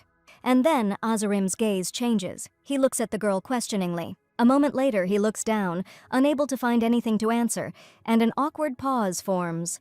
And then the guy looks up and asks Theo for forgiveness, says that everything that was said was a joke. It seems that she went too far. With reassurance, the Archduke says that Yuna is his wife and taking care of her is his duty. The girl always talked about her sympathy for reliable men. It seems her dream came true. First provocation after provocation and then suddenly praise and gratitude. Behind the appearance of an ordinary guy hides a real manipulator. The protagonist suggests finishing the meal due to the late hour. Rising to his feet, Azarim asks Yuna to show him his room. Taking the man by the hand, the girl tells him that she lives in a separate building not far from the castle, but the interlocutor does not leave her alone, talking about boredom and their nightly dialogues. Theo abruptly interrupts the guy's sentence, saying that the guest rooms are on the 3rd floor of the main building. Smiling, he says that he will spend the night in Yuna's chambers, to which he is refused. Azarim resists, saying that on their island overnight stays are normal practice, but in Phoenix it is not accepted. From this tense dialogue, the protagonist is already on the verge of a breakdown and holds on with all his might. Smiling radiantly, the girl suggests talking tomorrow, since he must be very tired from the journey. The friends exchange pleasantries, and genuine anger is already visible on the Archduke's face. After some time, he finds himself in his chambers and slams a bottle of alcohol on the table with all his might. Quickly pouring the golden liquid into a glass, Theo, as if in delirium, talks about the need to get rid of the arriving guest. But the girl might get offended by him and swim home, and besides, if Azarim is found dead in bed, she might start to get scared. The protagonist's thoughts are distracted by the characteristic sound of a bouncing stone. The man turns to the side and sees the Archduchess standing outside the window of his chambers. He is surprised that the girl has not gone to bed yet, but she forgot to give him something. Taking a gift from behind her back, Yuna hands over some brewed yassa leaf tea. The girl smiles sincerely and says that she sincerely wanted him to try it first. She thanks the man for his favor, and he reassures her that he is always welcome in this castle. Yuna thanks him again and asks him to drink tea because her husband is always dressed very lightly, and the drink will help keep him warm. Light breaks through the window bars, barely illuminating the long corridor along which Azarim slowly walks. The main character appears silently behind him, demanding that he stop immediately. He asks the guy where he is going at such a late hour. Then, Azarim slowly and with fury on his face turns towards the speaker. The guy asks not to call him by name, since he did not allow himself to be addressed in this way. Exhaling slowly, the hero sees the guest's true face, and then asks again about Azarim's direction of movement. He puts a smile on his face again and says that he didn't sleep well, so he should go visit Yuna. When the boy grins, sarcastically commenting on the last phrase, the Archduke asks when he will return home. Walking slowly closer, Azarim says that he originally planned to just see his friend and then return home. Catching up with his interlocutor, he adds that, having met the man, he decided to stay longer. The protagonist looks down on him, saying that the heir should not be absent from his lands for so long. With a smile on his face, Azarim says that he became the heir only because he sincerely wanted to marry Yuna. Putting on a mask of indifference, Theo asks him to stop, because patience is not limitless. The guest angrily says that he regrets that the girl had to marry a man who wants to control everything by force. A moment later, the guy finally loses his temper, saying that Theo offered the magic stones in exchange for his wife. The Archduke looks at him with an unperturbed expression, not seeing a problem with this, for the island agreed. Then Azarim makes his lower lip hurt to restrain himself. He quickly turns around and starts wailing about Declan's identity when Theo says that his people sent her here themselves. Finding himself behind the guest, the Archduke does not understand why he is whining now, if in the end he was able to let Yuna leave the house. Azarim smirks, accusing the man of using their need as an excuse to keep the girl here. He switches to insults, realizing why the main condition was marriage, but Yuna should already know that the guy is only pretending to be her friend. Remaining serious, the protagonist suggests leaving before he changes his mind about leaving him alive. Raising his hand and pointing it towards the Archduke, the guest demands to meet in the training arena, but it is necessary to arrange everything so that the lady does not know. Continuing to look at his interlocutor with cold blood, Theo breathes a sigh of relief and says that this outcome was his goal. The sun had long since risen above the horizon, responding to the roofs of the building and the street. Malin compliments the lady, saying that the girl's skin glows in this robe, to which she receives a reciprocal comment. She begins the dialogue with the news of Yuna's friend's arrival at this estate, and then the maid starts to complain that according to the other workers, he has a very handsome appearance and chic manners. The heroine thinks and remembers that Azarim was in demand among the girls of the island. He is dexterous, charismatic, and a good hunter. Looking at her interlocutor's back, Bee asks with a smile on her face if Theo looks like an aristocrat. Concerned about what was said, Maylene slowly turns towards the speaker. Due to her strong sympathy, Yuna's perception is greatly distorted, so she thinks her appearance is quite aristocratic. Afterwards, the maid recalls the most cruel views of the man, and with confusion on her face, she nevertheless confirms what was said. She quickly changes the subject, asking where her replacement is, but Yuna replies that Ray promised to stay late. After this, the girl adds words about the fact that today there is an important event in the training arena. The Archduke's men surrounded the guest, asking him with interest about his achievements. Azarim says with a smile that he is the best hunter of his tribe. He talked to the maids today. All the employees are very interested in the knights. Standing in front of his interlocutors, the hero offers to introduce them to the people they are interested in. The man says that from now on, Azarim is part of the team when a voice is heard from behind. The guys immediately notice him and begin to get very worried at the sight of the hero. The Archduke seemed to ignore everything that was said, so he simply silently threw the sword into the hands of his guest. Moving away some distance, Theo says that the enemy needs to be grateful to him because the sword is not real. The observers are shocked that the gentleman decided to fight with someone. They are wondering if he has a chance. They decide to take a look. From the outside, he looks quite confident. Pointing his weapon towards his opponent with a smile on his face, Azarim asks Theo why he is hesitating. The protagonist reports his thoughts on how to kill the man so that he can at least walk. Squeezing the hilt of his sword tighter in irritation, the guest forces a smile and considers everything that is happening to be quite prudent. Jumping up from his place, the guy immediately heads towards the enemy to inflict damage. But Theo was faster than him. The bastard simply dodged the weapon. He parries attack after attack, holding his wooden sword out in front of him. Standing aside and watching what is happening, the maids cannot find the right words, so they find themselves in silence. Breathing heavily from fatigue, Azarim calls the girl by name, intending to add something. After a few moments, he adds that Yuna, will be happy in this castle with him. Squeezing the wooden handle even tighter, worried about what happened, he adds that such a cruel and evil man cannot be near the lady. Suddenly, Azarim delivers a precise and calculated blow to the Archduke's side. His hands begin to shake as the protagonist approaches his interlocutor with a cold-blooded look. He distinguishes the weapons and calmly asks to stop chatting so that he can concentrate on the battle. The man suggests finishing quickly, intending to simply beat the hero and let him go. After this, he suddenly begins to catch up with the opponent, waving his wooden weapon. The opponent tries to dodge. Returning to a stable position, he sighs, wiping his face with his hand, and looks up at him. The protagonist holds his sword tightly, commenting that 3 strikes should be enough in his opinion. The watching guys watch everything that is happening in front of them with great surprise. Azarim falls sharply, rolling on his back on the ground, dirtying his clothes and scratching his skin. And then the hero notices that the weapon in his hands is broken. Now he is holding 2 wooden parts. Remaining standing on the ground, the Archduke proposes to end this battle at this point. Raising his hand, Azarim is amazed. He thought that his opponent's strength would be frightening. Shaking off the dust from his clothes, the guy is about to go towards Yuna. Theo turns around and looks at him carefully. He continues to look ahead. Unfortunately, he is unable to forbid this. The man calmly demands to go and fix the stench coming from his interlocutor. Azarim immediately begins to deny it. After a while, Alice rushes at full speed towards her master, worrying about him. Coming closer, he begins to talk about the fact that he was told information regarding Theo's presence in the training arena. It seems that the opponent got his. But the guy notices blood on the man's towel, and he angrily demands that he calm down. Still, Azarim is also quite good. As far as strength goes, this was not empty boasting. He's fast and can throw his opponent off balance, yet Alice doesn't understand why he stopped after 3 hits. Straighten up. The protagonist says that he allowed his opponent to hit him a couple of times before knocking the weapon out of his hands.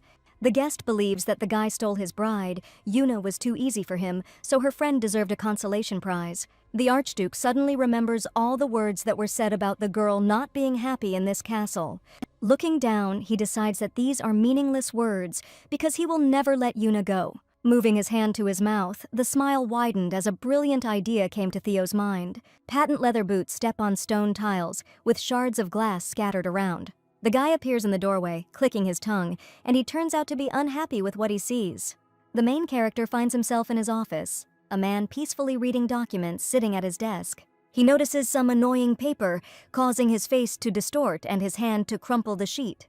Turning away, the guy thinks that he should have knocked everything out of his opponent on the battlefield.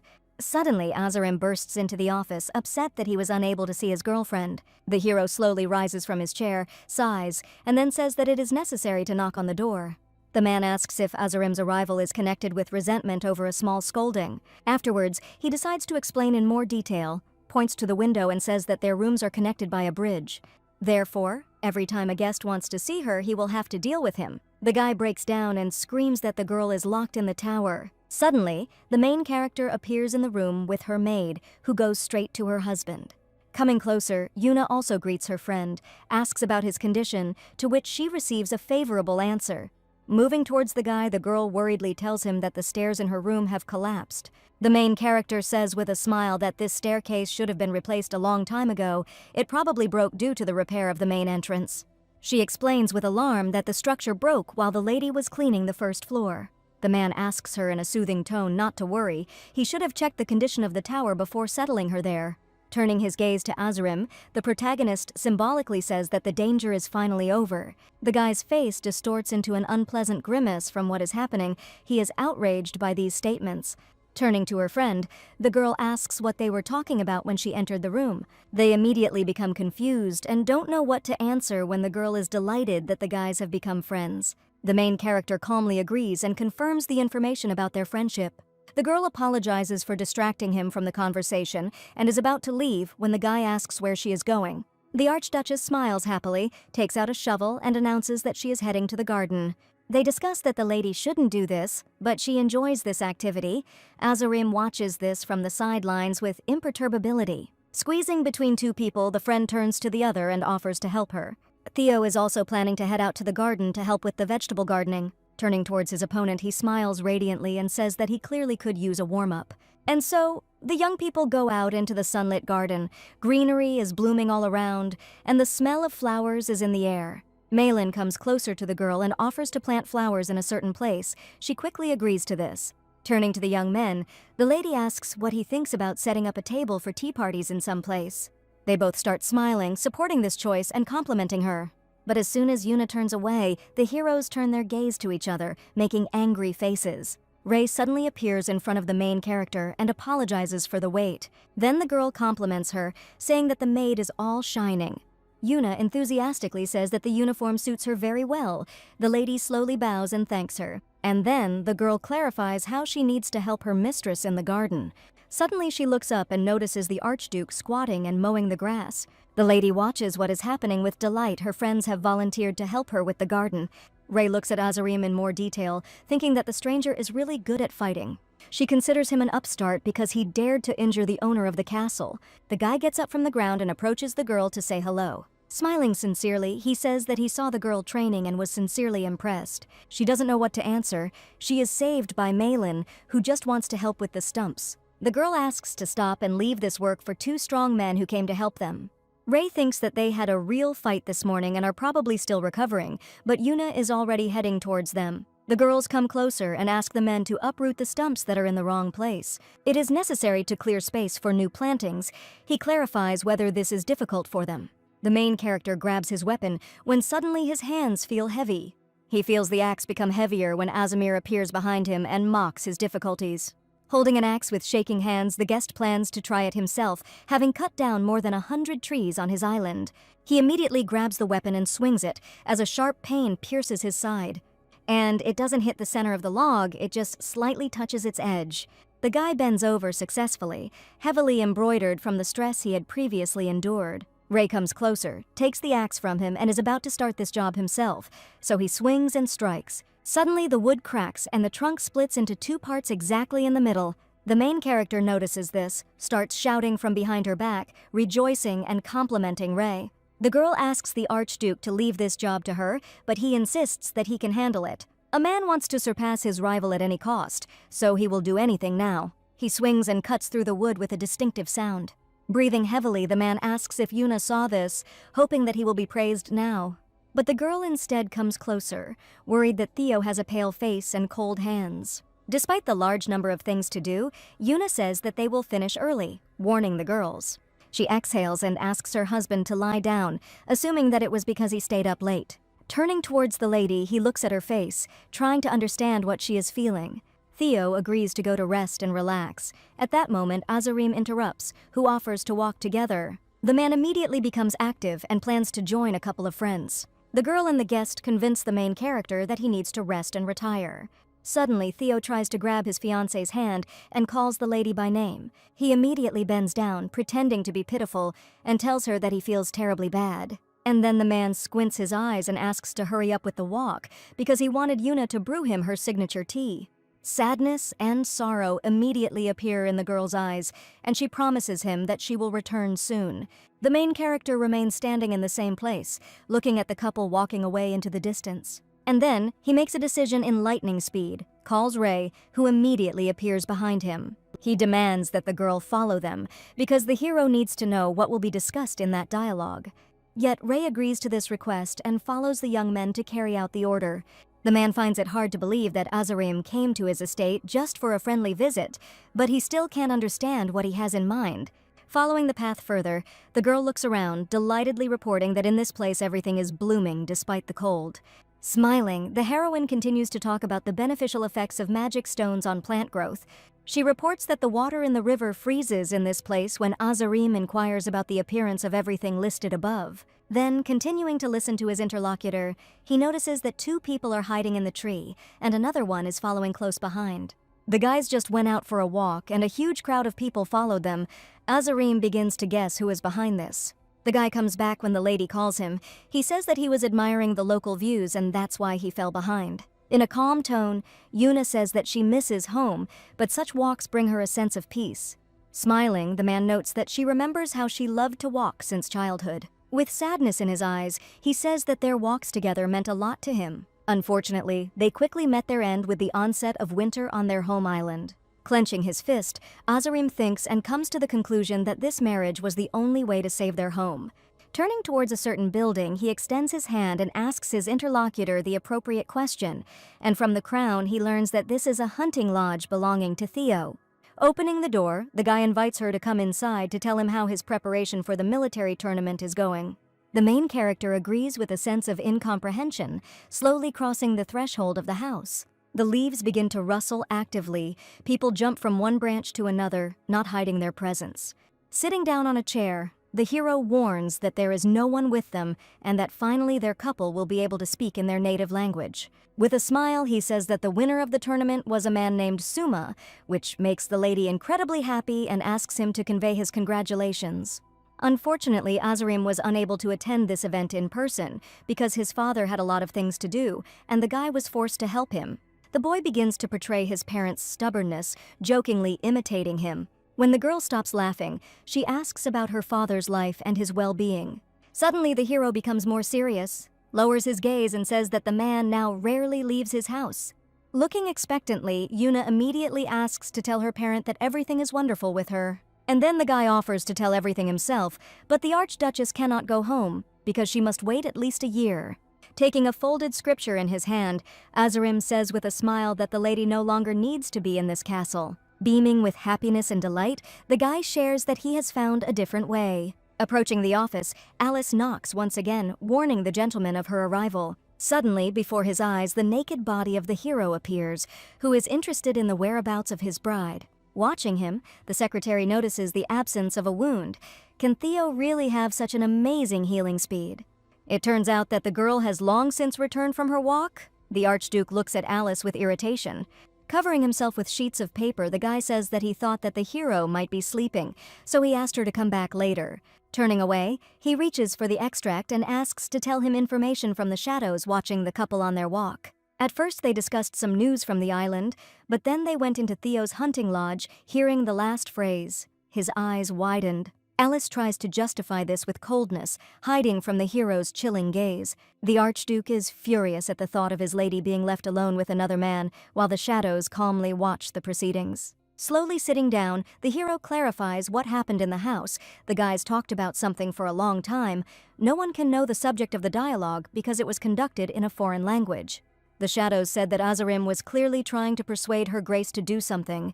The heated logs crackle quietly in the stove, spreading warmth and the smell of wood throughout the room. The main character lies in her bed, staring at the ceiling, her head filled with so many thoughts about everything that happened. Placing her hand on her forehead, Yuna goes back through the memories of her experiences during the day. Then they sat in the hunting lodge, and the girl waited for an answer from her friend about the new path. Unfolding a piece of paper, the hero asks if his friend remembers the snow woman mentioned in legends. He remembers that the tales speak of a lady with hair the color of snow, and then the girl can drink water from the river of memories. With her head down, Yuna continues to recite the legend, saying that after drinking, the snow woman will gain true power and save the island from trouble. It turns out that everyone on the island thinks she looks like her, but the main character's father always claimed that all this is just a fairy tale. Azarim continues to convince her that they need to try, but no one knows where this river might be. Looking at the piece of paper with inspiration, the guy says that he finally found a mention of this place. The fountain of holy water in the temple is very reminiscent of the necessary place. It emits a blue glow, and the water in it always remains warm at any air temperature. Of course, all this may be just a legend, but the girl clearly needs to go to this temple and try the water from the fountain. Rolling up his writing, Azarim says that he heard all these stories from the locals, but they cannot believe them unconditionally. Looking sadly at the lady, he says that he does not want Duma to be considered a beggar for stones. With her hands crossed on her knees, the heroine slowly begins to speak. She would like to help her people and a harem, who is the new heir, so the girl promises to ask Theo to let him go to the temple. Hearing this, the guest's face immediately lights up with a sincere smile, and he thanks her for this decision. Putting the piece of paper in his pocket, he asks not to tell the Archduke about the details, because the stranger might not understand.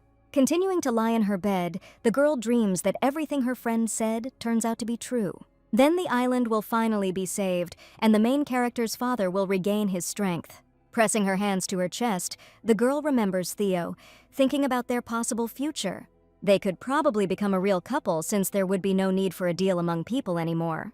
Continuing to think about everything, the heroine remembers that the Archduke also asked her for help, which means he thinks that she can be relied on. Suddenly, the girl remembers that she promised to make medicinal tea for her husband. He was probably already tired of waiting. She throws the door open and runs out onto the balcony, worrying about her forgotten promise. Slowly walking towards the window, the Archduchess looks uncertainly through the shutters, since it is already quite late, and her husband has probably been resting for a long time. Since she gave him a promise, the heroine raises her hand and slowly knocks on the door of the master's chambers. She slowly opens the door, it gives way and moves forward. Suddenly, the girl's head collides with the shoulder of an unknown person. It turns out that Theo came out to meet Yuna, and she asks worriedly if he is sleeping. Afterwards, the main character apologizes and justifies losing track of time. She looks at the man's face, looking for some kind of clue in it, trying to read emotions. After a few moments, the smell of tea can be heard and the liquid is poured into cups. The couple takes their seats, facing each other at a long table. The man was so engrossed in admiring his friend's appearance that he completely forgot that he needed to say anything.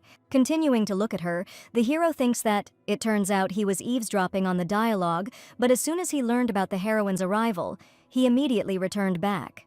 He stutters as he says that he was about to go for a walk when Yuna came in. Theo talks about his lethargy after a long sleep, and the girl is only glad that her fiancé, like her, likes to walk.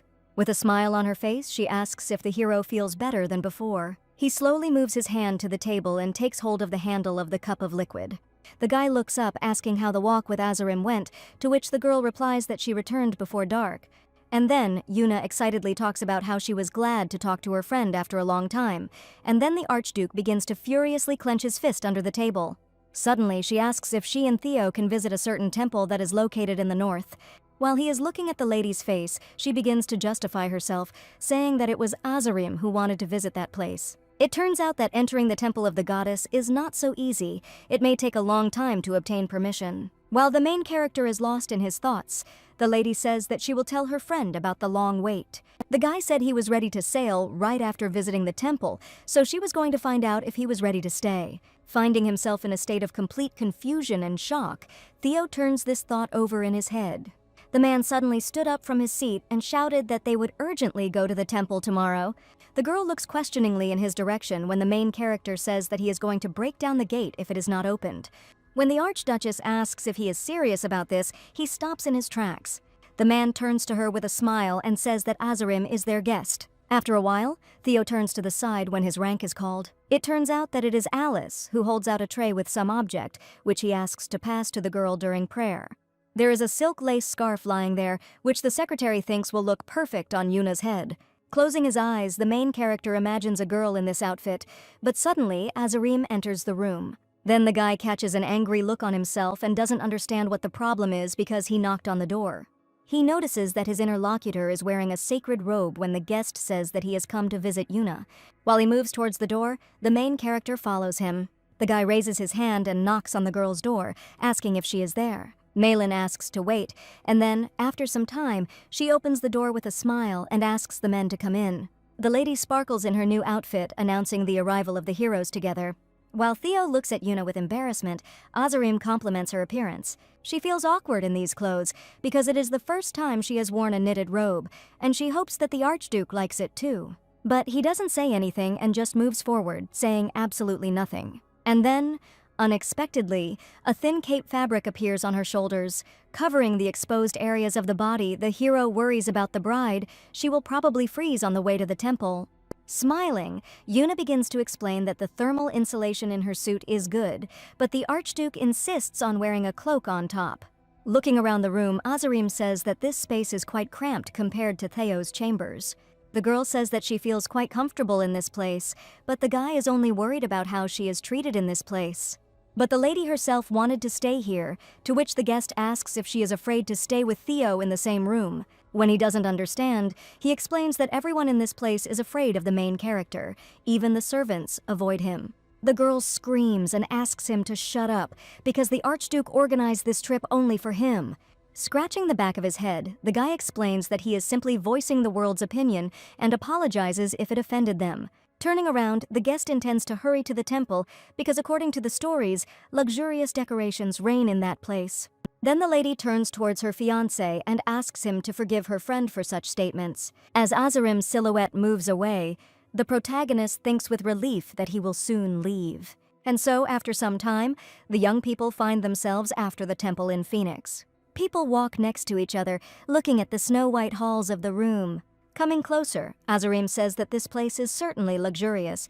He decides to discuss this with the Archduchess. Suddenly, a man from the outside approaches the people, addressing Theo and his companions. Stammering with anxiety, a boy named Lambros, who is the high priest of the temple, asks what brought people to their humble abode. Crossing his arms over his chest, he speaks of the man's contempt for temples. Coming closer, he asks whether he is forbidden to come there in that case, and in response receives a bow and a negative answer. Calling Yuna, the man asks her to escort the Archduchess, pointing at her. He reminds her about the lack of a ceremony, and then the man angrily suggests arranging a transfer to the Eye of the Buri Temple. And then Lambros bows even lower and asks for forgiveness for his tactlessness. He slowly turns his gaze towards the lady and notices something. The guy sees in the main character a goddess named Daphne, as if she herself descended to Earth. Theo whispers to him to keep quiet, continuing to watch him aggressively. The man unquestioningly agrees. When he suggests going into the prayer hall, the man immediately reaches into his pocket and takes out the handkerchief that Alice had offered to take with her. And then the Archduke throws a cloth over Yuna's head, explaining that some noble women cover their heads with such a shawl during prayer. After expressing gratitude, the girl moves closer to Lambros and says goodbye to the guy. As people leave the room, the man remains standing, waiting for the main character. Turning towards his interlocutor, Theo asks if the temple was the guy's main goal. When Azarim looks at him with confusion, the Archduke begins to explain by saying that he has studied the entire route from the island to Phoenix. The hero's gaze becomes colder and more frightening, indicating that he has lived in one of the settlements for some time. When the guy becomes more serious, he also hears that Declan treats him well. He treats him so well that he can afford a luxurious robe. He walks straight ahead and with a sharp movement sits down on the sofa, saying that spying on him is not enough. Azarim continues to calmly tell that he came to meet Yuna the Archduke, naturally does not believe this excuse.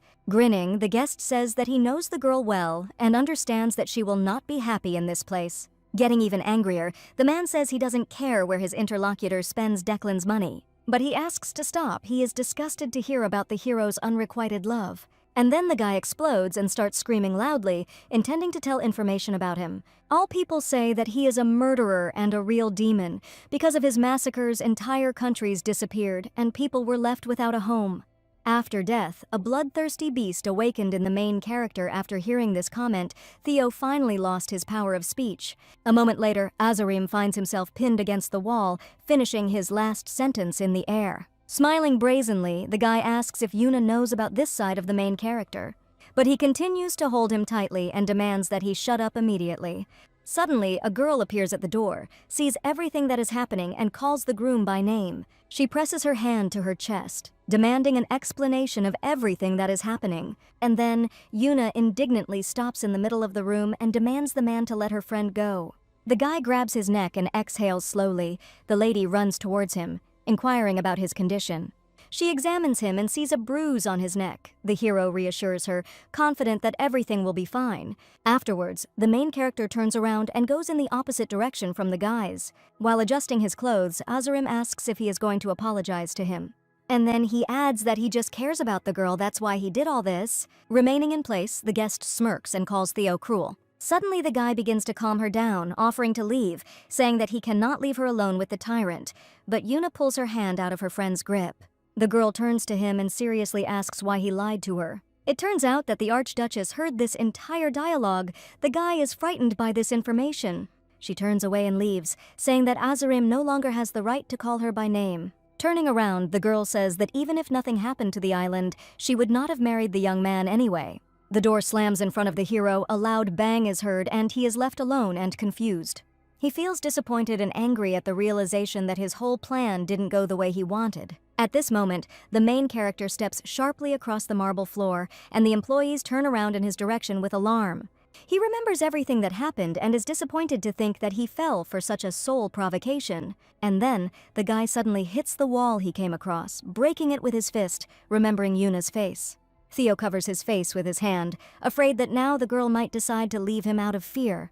Suddenly, he stops and accepts that everything that happened was for the best, because sooner or later she would have seen his face anyway. Afterwards, the Archduke decides that he will not let his beloved go anywhere, even if she never smiles again. The heroine appears in front of him. She screams loudly, asking what the man is doing. And then, a smirk appears on Theo's face. He thinks about what would be the best option if the lady gets angry with him. Blood runs down his arm. The wounds are caused by the broken stone. It will be easier for the man to chain the llama if he hates him. The heroine quickly moves towards him, her heels clicking on the glossy floor. She grabs him by the arm, saying that Theo should have let go and hit Azarim hard instead of aiming at the wall. He is embarrassed by what he heard when the girl quickly examines the wound on her palm. And then, Yuna asks not to lie that everything is fine, because she sees blood, after which she assumes that the hero is afraid of doctors. She begins to calm him down, telling him that she was also afraid of going to medical workers before, but if her husband wants to get better soon, then he needs to overcome this. The protagonist silently examines the tactile gestures, feeling the warmth of Yuna's hands. The man asks not to worry, because he can turn to a priest, which would be much faster than going to the doctor. The heroine squeezes the Archduke's hand and pulls him towards herself, smiling and telling him to follow her to help. Then he doesn't know what to answer and just looks at her with a crooked grin. The door opens with a sharp movement, slamming against the wall. The temple worker gets scared and jumps in surprise. The man comes closer and asks to leave him with Yuna for a minute. Then the girl anxiously asks for forgiveness and is about to leave. The main character's gaze becomes more severe, instilling fear in the lady.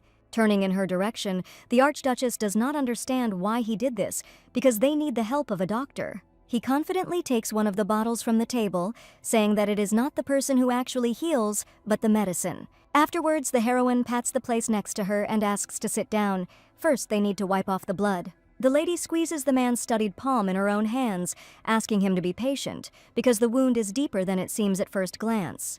She moves closer and brings her lips to Theo's hand, kissing him, making him sigh heavily from this. Afterwards, Yuna pulls away, saying that the Archduke was probably lying about not being in pain. Next, when the embarrassment has subsided, he asks to open the medicine and apply it to the wound in a small amount.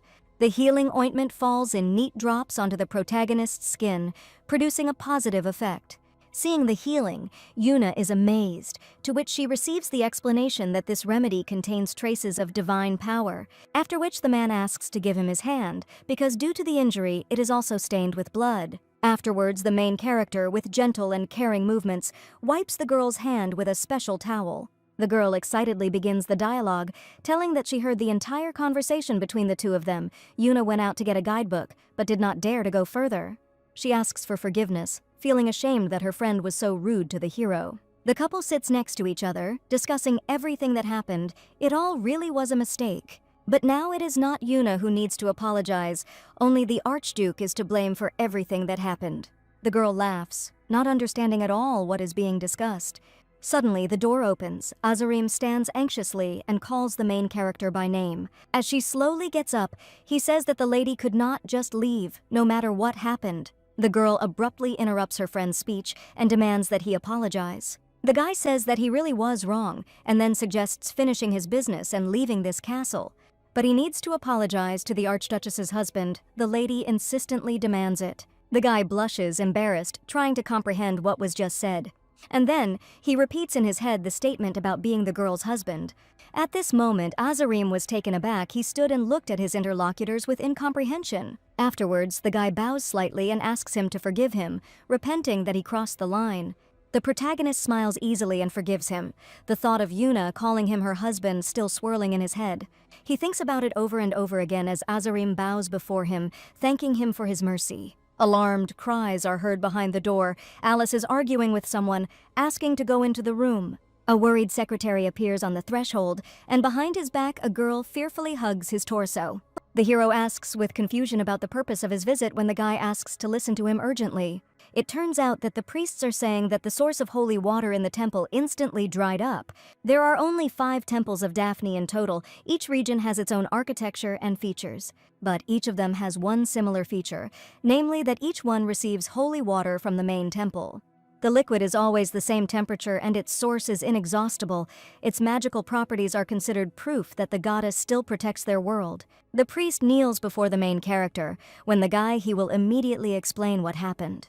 Exhaling, he says that about 3 months ago, the holy water began to gradually decrease, and over time the source completely dried up.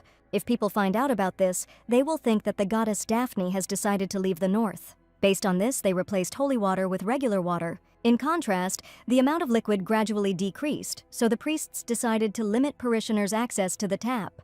The guy thinks that the main character came to Phoenix at about the same time. Probably there is some connection. Worried, he says that one of the priests has been sent to the Eye of the Storm to investigate what is happening. Unfortunately, they do not have information about possible problems in other temples because they exist separately. If the same problem occurs everywhere, then the Empire may take measures to obtain the power of the saint, so Theo needs to protect his bride. Kneeling down, the protagonist asks if the high priest knows the contents of the holy texts. He asks if he doesn't think the Archduchess could be a saint. The man seriously remarks that the priest must have noticed her resemblance, but the saint is still the messenger of the goddess herself and her personification. Since Daphne has already entered their world, the saint cannot exist in that case. The hero lowers his head and promises to let them get away with what happened only on one condition. Pointing his finger in front of him, he demands that he be immediately informed if a representative of another temple contacts the employees. It's getting dark outside and the sky is turning warm with the sunset colors. The girl, the Archduke, and Azarim gather for dinner, sitting at the same table in the dining room. Lowering his head into his plate, the guest thinks that this trip led to nothing. He couldn't even hear what the main character was talking about with the priest, but there is a detail that is worse than all of this. It seems that his girlfriend still has no intention of leaving this castle. During the meal, Yuna notices that the wound on the man's hand has already healed, marveling at the incredible powers of the ointment. To this, the man explains that the medicines in the temple are very effective. Suddenly, Azarim interrupts them, asking why the holy water disappeared. Wiping his mouth, the protagonist explains that there was some problem with the storage method, and that the water supply will be restored soon. The guy thinks about the time frame. 3 months to fix this is a very long time. Becoming more serious, the man notes that Azarim said that he only wanted to see the temple itself. The guy's face turns glassy when the protagonist expresses such curiosity about holy water. Having placed the glass on the table, the guest explains that this is important to him only because of the medicinal properties of this liquid. Placing his hand on the table, the guy announces that he plans to leave the next day. The hero sarcastically says that he is sorry about this news because he was not able to properly enjoy the guest's company. Turning towards the lady, Azarim apologizes to her for causing trouble. His face becomes sadder because he was unable to help his friend in any way. Suddenly, the main character calls him by name, intending to somehow respond to what was said. Another bottle of alcohol is opened, its cork pops off, and a few drops fly out under pressure. The man holds the container tightly, humming a tune, and pours the liquid into the glass.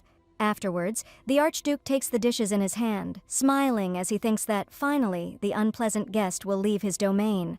Looking at the sparkling drink, the hero draws a portrait of Yuna. Very soon no one will claim her attention, except him alone. Suddenly, a surprised Alice appears at the door, looking at what is happening in the room. The guy notes that the gentleman doesn't like champagne because it's too light, to which he replies that this drink is perfect for a celebration. The secretary notices that the Archduke is in a good mood, perhaps he knows the reason. Clearing her throat, Alice apologizes for interrupting the celebration, but an urgent matter has arisen. The guy hands over a sealed letter, then carefully places the package on the table and asks to look at it for himself. The protagonist takes the piece of paper into his hands and sees an invitation to a festival of magic stones in the south. Apparently, a new vein was discovered there, so the locals are holding a festival in gratitude to the goddess Daphne. Adjusting her glasses, Alice says that the gentleman simply must attend this event, since circumstances have arisen that require him to go there. They found the priest Declan had met with. The servants secretly established contact with him and arranged a meeting in Sevran. It is obvious that something is happening in the main temple. It is connected with the disappearance of holy water. The Empire is watching the actions of the protagonist, and the journey for the festival is a great chance to go south. The man notices that Lady Camilla lives in that city, which makes Alice shudder. With a grin, Theo recalls that during their last meeting, he received a hard slap from the lady, although they say that now she doesn't often go out in public. Then, the main character says that this fact is not so important. One should start packing things before the trip.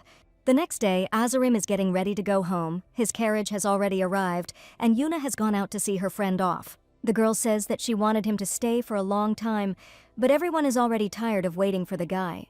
Previously, the guy thought that the north was a continuous frozen desert, but this place is quite decent.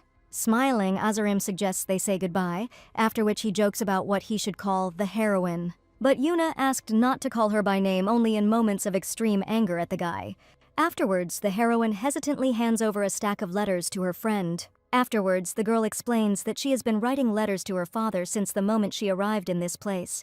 Lowering his gaze, Azarim nevertheless confirms his assumption that Yuna still misses her native land. Suddenly, a voice is heard behind her.